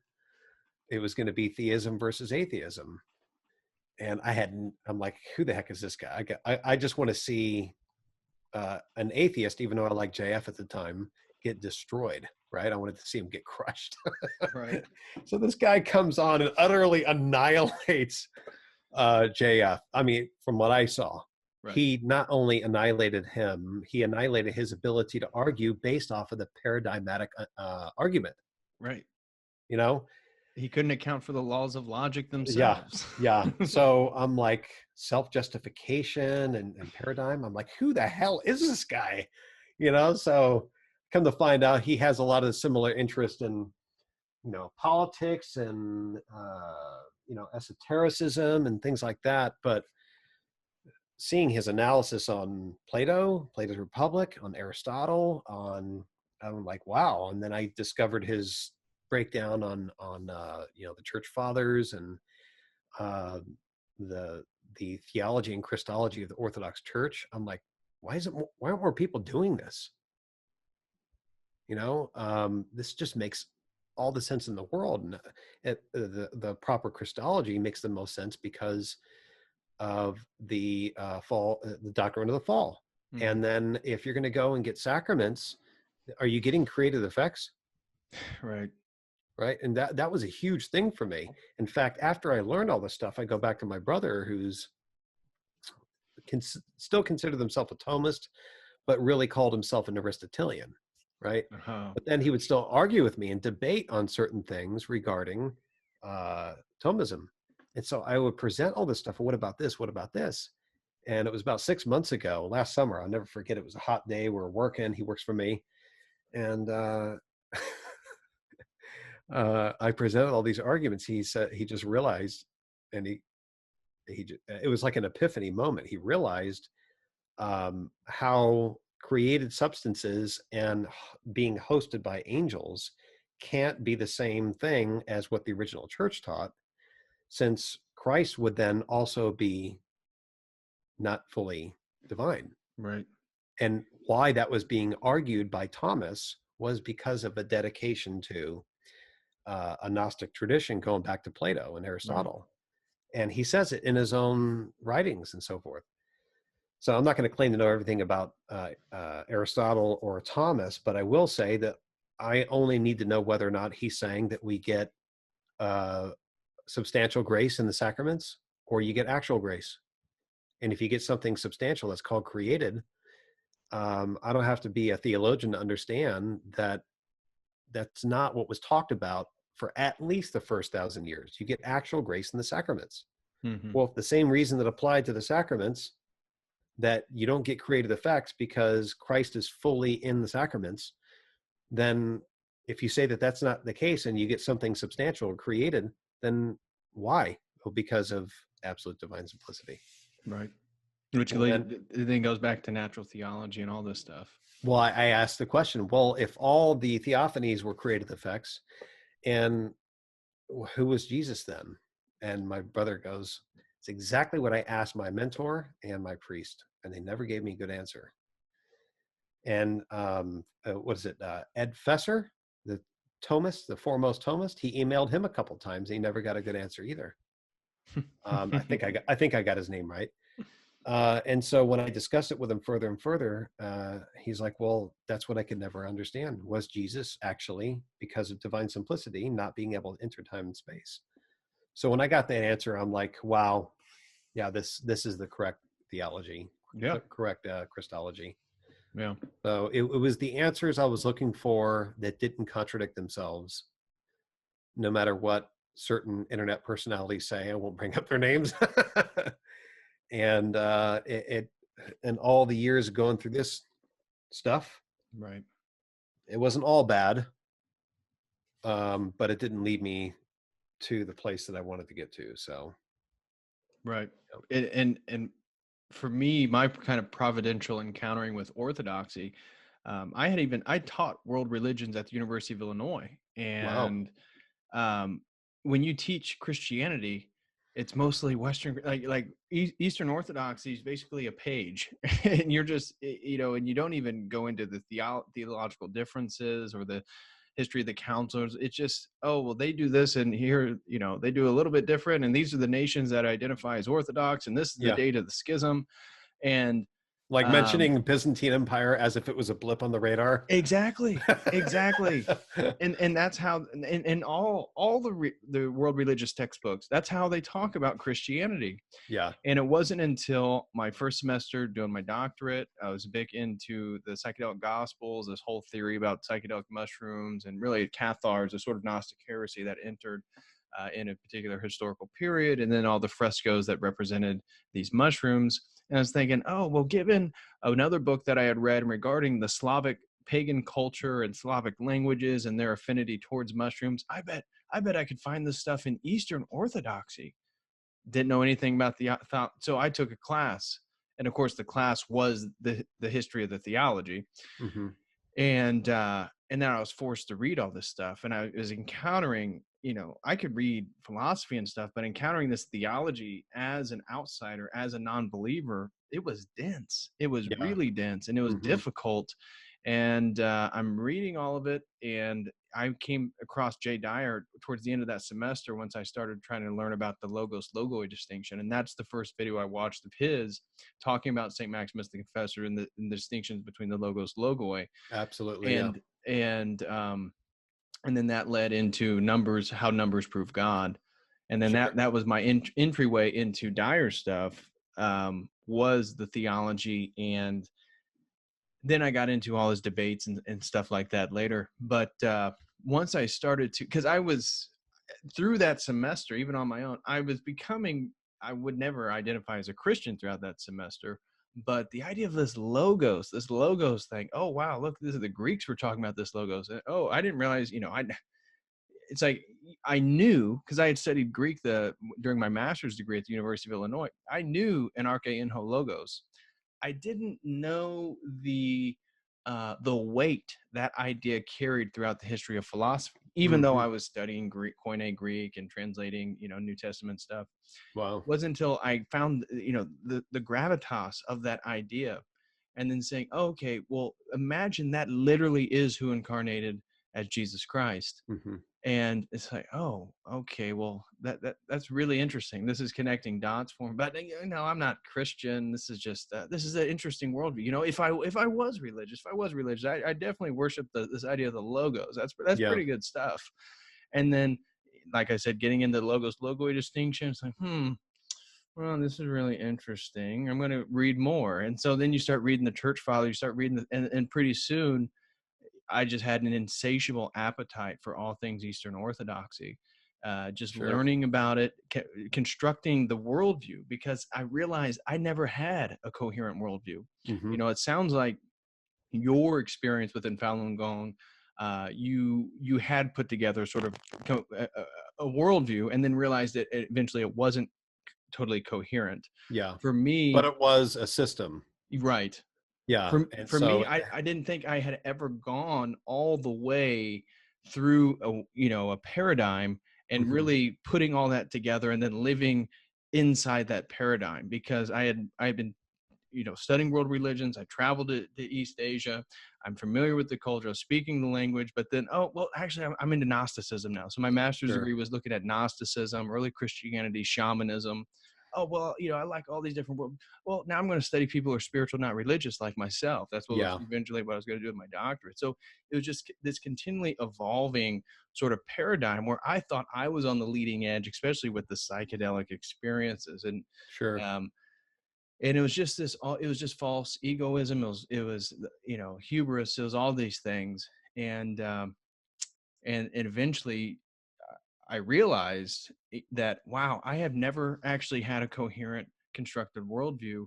And whether orthodoxy is right or wrong, this is what I kept reading and kept finding, whether it's right or wrong, I'm going to construct a coherent worldview, whatever orthodoxy says. And then the more I've done that, that's led to, oh my God, I'm an Orthodox Christian. This has to be the truth. I Sure. need to find a church, and that leads to me going to a bunch of churches basically for a year. Not, I've never was a catechumen or anything like that. I was just going to different Orthodox churches. I Hmm. just liked going. I liked being there. I liked the incense. I liked the liturgy. I just liked Yeah. it. It's a way And of life. right. Yeah. And And then, even though they're all, including the priests and the bishops, are fallen in a fallen state too, you learn that God doesn't give up on us and we don't give up on each other because we fall down, just like in martial arts practice. You don't right, make fun of fellow students because they fall down. right, Well, the difference is in this environment, even the priests and bishops, they're all fellow students too. right, They're all fallen. They all fall, and they all get back up, or they should get back up. Some of them right. don't. But yeah, I thought of that, and I forgot the day because I'm still so new to all this stuff. I've been around it, circling the wagons for 2.5 years, and then since last June, been attending fairly regularly, and it's still also new. There's so much to take Right. in, but The, there the was, well is so deep within, or yeah, it's not like Eastern, it's like all the other traditions I've been experienced to. You can like spend basically a year just immersing yourself and really just grab a hold of it. yeah, yeah. You can't do that with Orthodoxy. Yeah, you have to take your time. You have to take your time because you have to first work on yourself, and you have to be willing to get rid of whatever paradigm that you want to compare, whether or not you accept Orthodox teachings or not. Hmm. Oh, that doesn't make sense. Well, does it make sense within the ethos of Orthodox, or does it not conform to your way of thinking? Because if it doesn't conform to your way of thinking, then maybe your way of thinking is not correct. Meaning trying to impose ideas like, well, it's possible reincarnation's real. Right. It's impossible, that uh, there was evolution before creation, and Right. that's a big issue with people. And it's so logical. It's so logical. This is the cross of Golgotha. This shows Christ Mm, crushing death. Death didn't exist before the fall. He's the second Adam.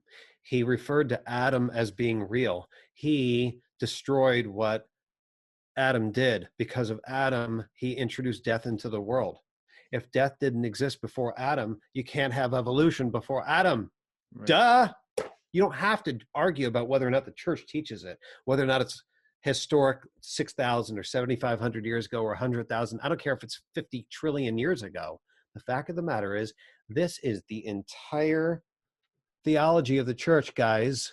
Right. I'm new, and because I don't have the baggage of other things, maybe I see this, but this is Christ conquering death.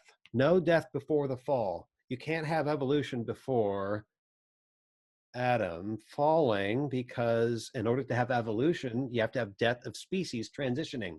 Right. Well, that's not what we believe. Humana Generis teaches us we can have theistic evolution. We come from the protoplast. I heard an explanation from from somebody recently, a Catholic writer trying to read into what Pope Pius wrote in 1950.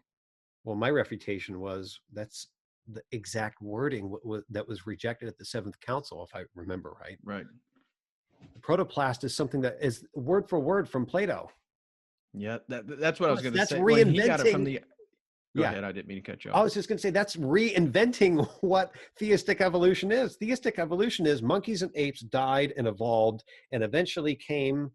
Oh, okay, now we figured this out. Now let's make man in our image, and then you ensoul him. Right. There's a few problems with that, and from what I've seen, the first of which is death before the fall, and the second is God doesn't know within the divine mind how he wants to do something first. He made monkeys in his own image. And then the ensoulment thing. There's no such thing as ensoulment like in the West. Human nature encompasses flesh, the soul, and the nous. Right. And that comes directly from the Logos. This isn't me, it's just the church. Right. And that means that for me to have a soul and my flesh and my nous, I got it from my mommy and daddy. And they got it from their mommies and daddies, and all the way back to the first man. That means when I made my children, I gave them soulness because it's within the human nature here. Right. And that's exactly why That's why there's no Logos and the Holy ensoulment. Spirit are fully God, because it's divine nature Yeah. that's being passed on. Yep. And So- your daughter is not less human than you are. Therefore, the Logos and the Spirit is not less God than the Father is. Yeah, exactly. So, and that's something that the ensoulment idea of origin has somehow crept back into the Western church. They do believe that life begins at conception, but they still refer to it as ensoulment. There's no ensoulment. Soul is within human nature. Right. This is not me. This is the church. Right. So what I was going to and that's why the church talks. Sorry, I didn't mean to cut you off. But No, the go ahead, church go. talks about how the soul is like a garment taking on immortality, because the soul by its own nature is created and is not immortal. This Mhm. is a Greek idea. Again, the dialectic between the body and the soul. This is not the Orthodox Church. The soul, that's why Christ had to incarnate, because now the soul can take on immortality. It can participate. The soul is not immortal. It can participate in the immortality Yeah. that of divine nature that's been bestowed upon it due to the incarnation. Yeah. Yeah. I still get excited about this because not only does it answer the unanswerable questions I had for so long, but it's, it's like ortho guys nerding out on stuff. I know. and Because but it's so much it's powerful. Effort. Yeah. And it's so much effort to get to, the fact that you've read, in your journey, and like an honest pursuit of truth and reading the books and putting in the time, it's like, this is the reward, Mhm. And I feel the same way. And, I wish I knew more. I know that I say things or phrase things incorrectly, and I apologize for that all the time. I'm not trying to claim to be an Eastern Orthodox theologian. I'm just a guy who's been on a journey, who has been studying religion for a while. And I've discovered Eastern Orthodox Christianity, and I believe it is the one true religion on the planet. And I want to tell more young men specifically about it. And I want people to Absolutely. look into it because it'll rescue you from this world. Yeah, 100%. It shortens the journey that Joseph Campbell, the Oh yeah. hero with a thousand faces, Yep. his conclusions and his whole ethos is incorrect. However, he's pointing out the form of a hero's journey, what you're looking for. Mm-hmm. And what a young man is looking for has been stripped from the West, sometimes by an intentional act. But again, this is part of the fallen world. And this is what Right. I was trying to say earlier, too. In the form of shortening the journey and learning from your elders' mistakes. Well, when you have no connection with community, you don't have any elders to talk to, and you don't have any older men, even if they're a few years older, that can say, you don't need to go down that road because this is where it leads. There's so much distrust. And so they have to run down all these rabbit holes as well. Right. And that's what I did. But I did. And I'm still not making a lot of people happy, but I have to do what I find to be cold now, whereas before it was an emotional response. It felt good. Right. Look, I have had to come to a point where I'm just not going to waste my time anymore. I'm not getting any younger, and now I can't fool around with my children's lives. I'm not going to take them to some church where one day you think everything's cool and the priest comes out and says something crazy, and then I can't take them there again. And then the kids, they have all their friends there and they're going to be crying. So as a father, this is why I think it's so important within the context. You need to obey the command of getting married. And as bad as the economic times are right now, they're going to get better no matter what the talking heads on the TV say. I mean, Right. eventually, Yeah. even if it Whatever takes a they long say, time. that isn't the truth. Yeah. Even if it takes a long time, you can still get married and have babies, go to church and work your butt off. And there's a way around all this stuff. Yep. We know that because historically there always has been. There's always been bad times followed by good times. Right. And usually the good times happen because good men finally say, okay, I got to put down the vices. I got to put down the porn. I got to put down the drugs. I got to put down whatever else is preventing me to act like a man and stop complaining about all the garbage going on and start doing something about it. I don't mean violently. I mean, it starts with you doing what you're supposed to do. Right.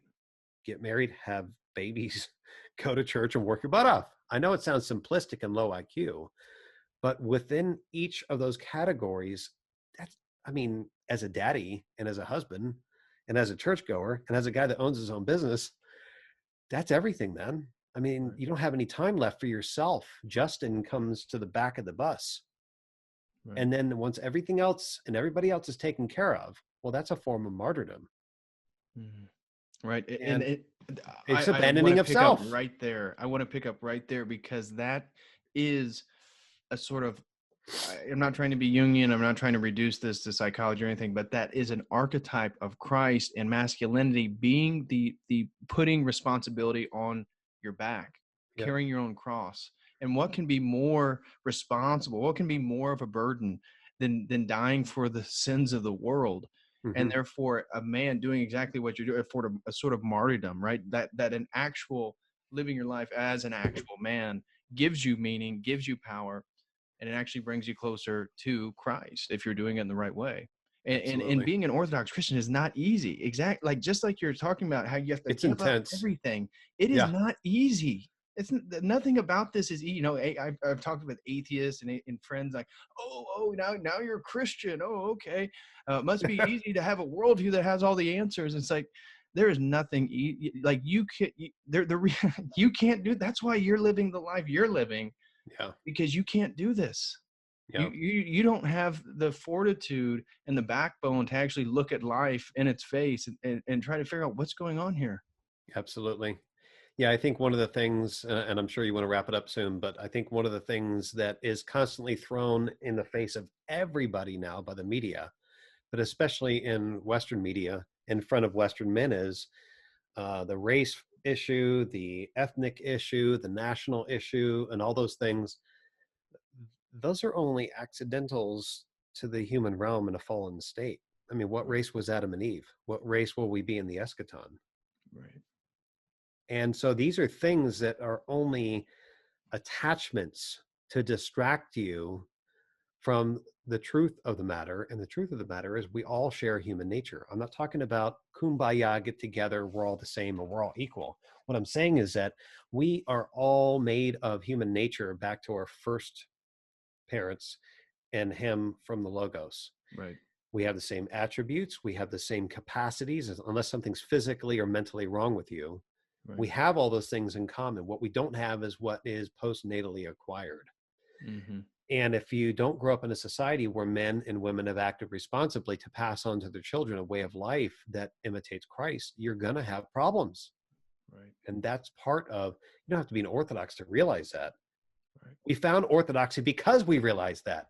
Exactly. I And totally when believe that. you go to church and you have that surprise moment from some priest or pastor where you think you're at a good church and they drop some political statement, some social statement, something that's totally, well, anti-Christ. Right. Right. And what are you changing the church? Well, the church changes and develops, and so should we. Yeah, Okay, it I'm out of here. evolves. Yeah. This is why we're in the place where we're at. Exactly. Well, you're just being a fundamentalist. We're supposed to be progressing towards enlightenment. Well, that's you don't realize what you're promoting because you're not educated enough. I've had to go back without a degree and in my own personal time try to find out causality, because to me causality is the key to finding out why we're in the state that we're in, which is why my blog and my YouTube channel has changed to that point. Mm-hmm. In that, a lot of people are saying, how do we say Western civilization? And then you hear atheists like Stefan Molyneux saying, I want to return to Christianity to say Western civilization. Well, you actually answer it in an interesting way, but you can't fake join it. I mean, you know as well as I do, if you're going to be Orthodox or even traditional Roman Catholic, you got to mean it, dude. Right. There's no, there's no, they're not going to let you in. Like, there's not faking it. There's not just doing it for fun. Yeah. So I appreciate him recognizing that you're making almost a transcendental argument in that what I've been saying, and that is, you want to save civilization, forget Western civilization only, civilization. You have to save that which gave birth to it. You got to go get the blueprints. Right. And the blueprints are, this all came from the church. And I don't just mean the Christian church. The church, for a lot of newbies out there, the church is, the Christian church is the continuity of the old covenant of ancient Israel. Right. And that is the continuity of the old patriarchs that inherited the teachings of God from Adam. Even though he fell, he repented. Even though he was kicked out of Eden, he repented. And he preserved what he was in communion with Christ in the garden. Mm-hmm. Pass that on. So when we say church, there's first the church that is the mystical body of Christ, and that is Christ himself. And then there is the physical manifestation of the teachings to know Christ through the patriarchs all the way through the modern church today. So when we're saying church, that's what we're talking about. And to me, the importance in understanding that paradigm, it's extremely, it's fundamental. I want to know the causality of the fall of Western civilization. You abandon the blueprints that gave birth to it. Go back to the blueprints. And once you do, you'll save both that and the modern world you live in, including you, by repairing that relationship with the Logos. So I know it sounds simplistic, but it's very involved to come to that conclusion, but it's also very involved to act out as a steward of your family, your friends, your community, your country, and your church. I don't mean any church. I'm talking about the actual, real, original church. The Church of the Apostles. Yeah, doesn't teach heresy, and I'm not going to say everything else, but I think a lot of people know exactly what we're talking about. I mean, if you see a contradiction, then it's a contradiction. Right. I mean, who cares what other people think? Stop worrying about, well, I don't want to do this because they're going to think I'm dumb for believing this doctrine or that doctrine in the church. Well, what do they think of you now? Exactly. What are they giving to you now? Are they paying your bills? Are they giving you peace of mind? Are they helping you rebuild society? You owe it to yourself. And so for like you and me and other guys that have rabbit holed down, some things that have been experimented with, where you just didn't do it right. It has nothing to do with doing it right. You can do the wrong things your whole life and still be doing the wrong things. Right. I care about if it's true. And if it's not contradictory, then that's true. That must come from Christ, so the Logos. Right. And honestly, um, I feel like the Holy Spirit, that God is at work. And I've heard Roosh V in one of his recent videos that I do recommend everybody check out on Karunka, Mhm. that he was talking about how his journey back and how he feels like God has been assembling his army because of how many young men are rediscovering Orthodox Christianity and totally changing the directions of their lives, which is not easy in any way. It's Mhm. actually much more difficult. But once you do that and you start feeling the sense of meaning returning to your life in a way that you haven't really felt it before, Yeah. um, there's really no turning back because now you can see right and wrong. Yeah. I what a story he has. Um, yeah, I think he's the perfect example of what a lot of us have gone through in Western civilization.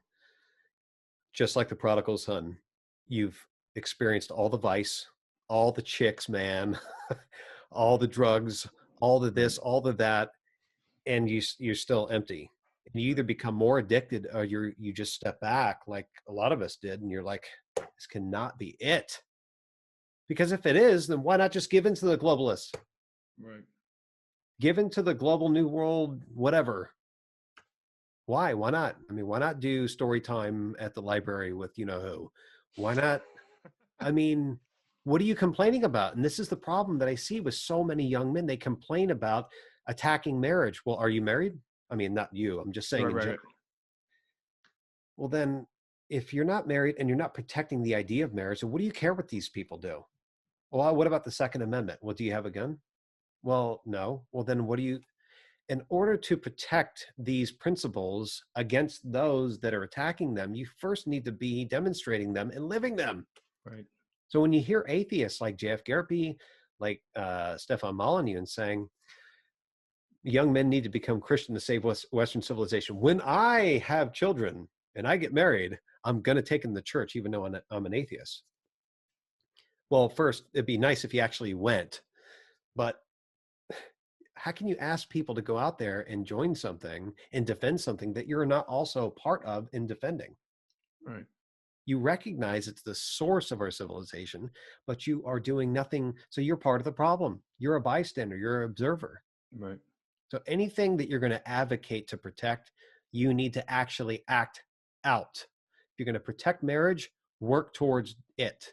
New guys like us, and if I was younger and I was single like you, I'd be doing the same thing. You're like, you just became Orthodox. You're becoming Orthodox. So you need, but for guys that are like 10 years in Orthodoxy, I don't think there exists a guy like that that's single. I mean, Right. if you're Orthodox, you're going to be married. Right. If you're Roman Catholic trad, you're going to be married. I mean, you're not going to mess around. So, mess around as in, if the idea is to have babies, you got to have a good woman and you got to have a family to raise them around and a church and everything else. So to me, this is an issue of not being a hypocrite, actually living what you're advocating for other men. No corporal is going to follow his sergeant, or no platoon is going to follow their lieutenant. I don't know how the ranks go. I'm just spouting off garbage. But you're not going to follow a commander into a battle unless you've seen him also being able to fight and prove a proven track record history. Anybody that walks into the military and buys his way into a rank, nobody's going to respect him. And that's what you're doing. You're plundering the status of Western civilization by advocating protecting it while at the same time doing nothing to maintain it. And you can't do that behind a keyboard. You have to go out into life and live it. And you have to go out and work. And there's just a lot of people living this whole thing inside their head. Right. And it's good to figure it out inside your head, but eventually you have to live it. And it's not a chastisement. It's something that I've had to chastise myself with so many different times. So yeah, if there's going to be an advocation for people to do something, I don't know if it's Chrysostom, but somebody, one of the church fathers said, if you're going to, you can't profess the creed until you live the creed. And that applies to me. I mean, everything. Right.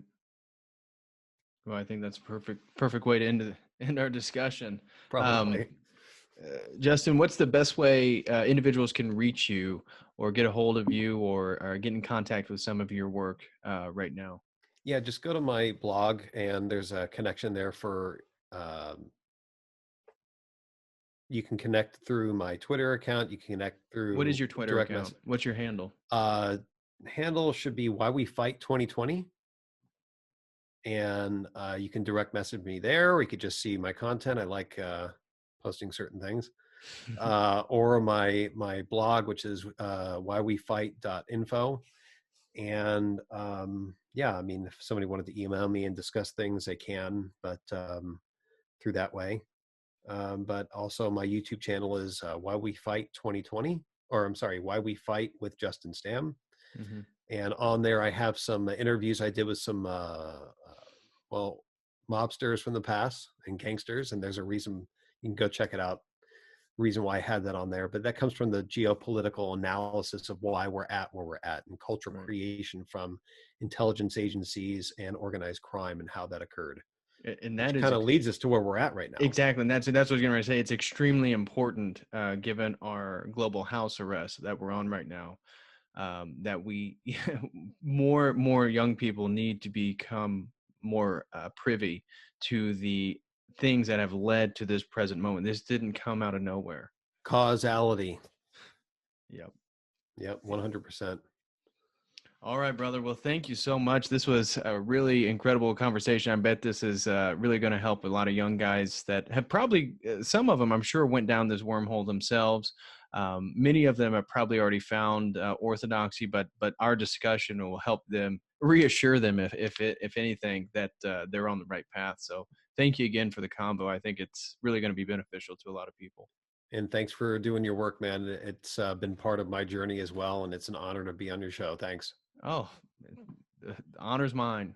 All right, brother. Well, take it easy, and God bless you and your family. I hope you guys stay safe, especially during your circumstances. And you'll be in my prayers, especially given you're in California and things can go haywire there. Oh, In yeah. the moment. I think it's a little bit more explosive there in New York than probably anywhere else.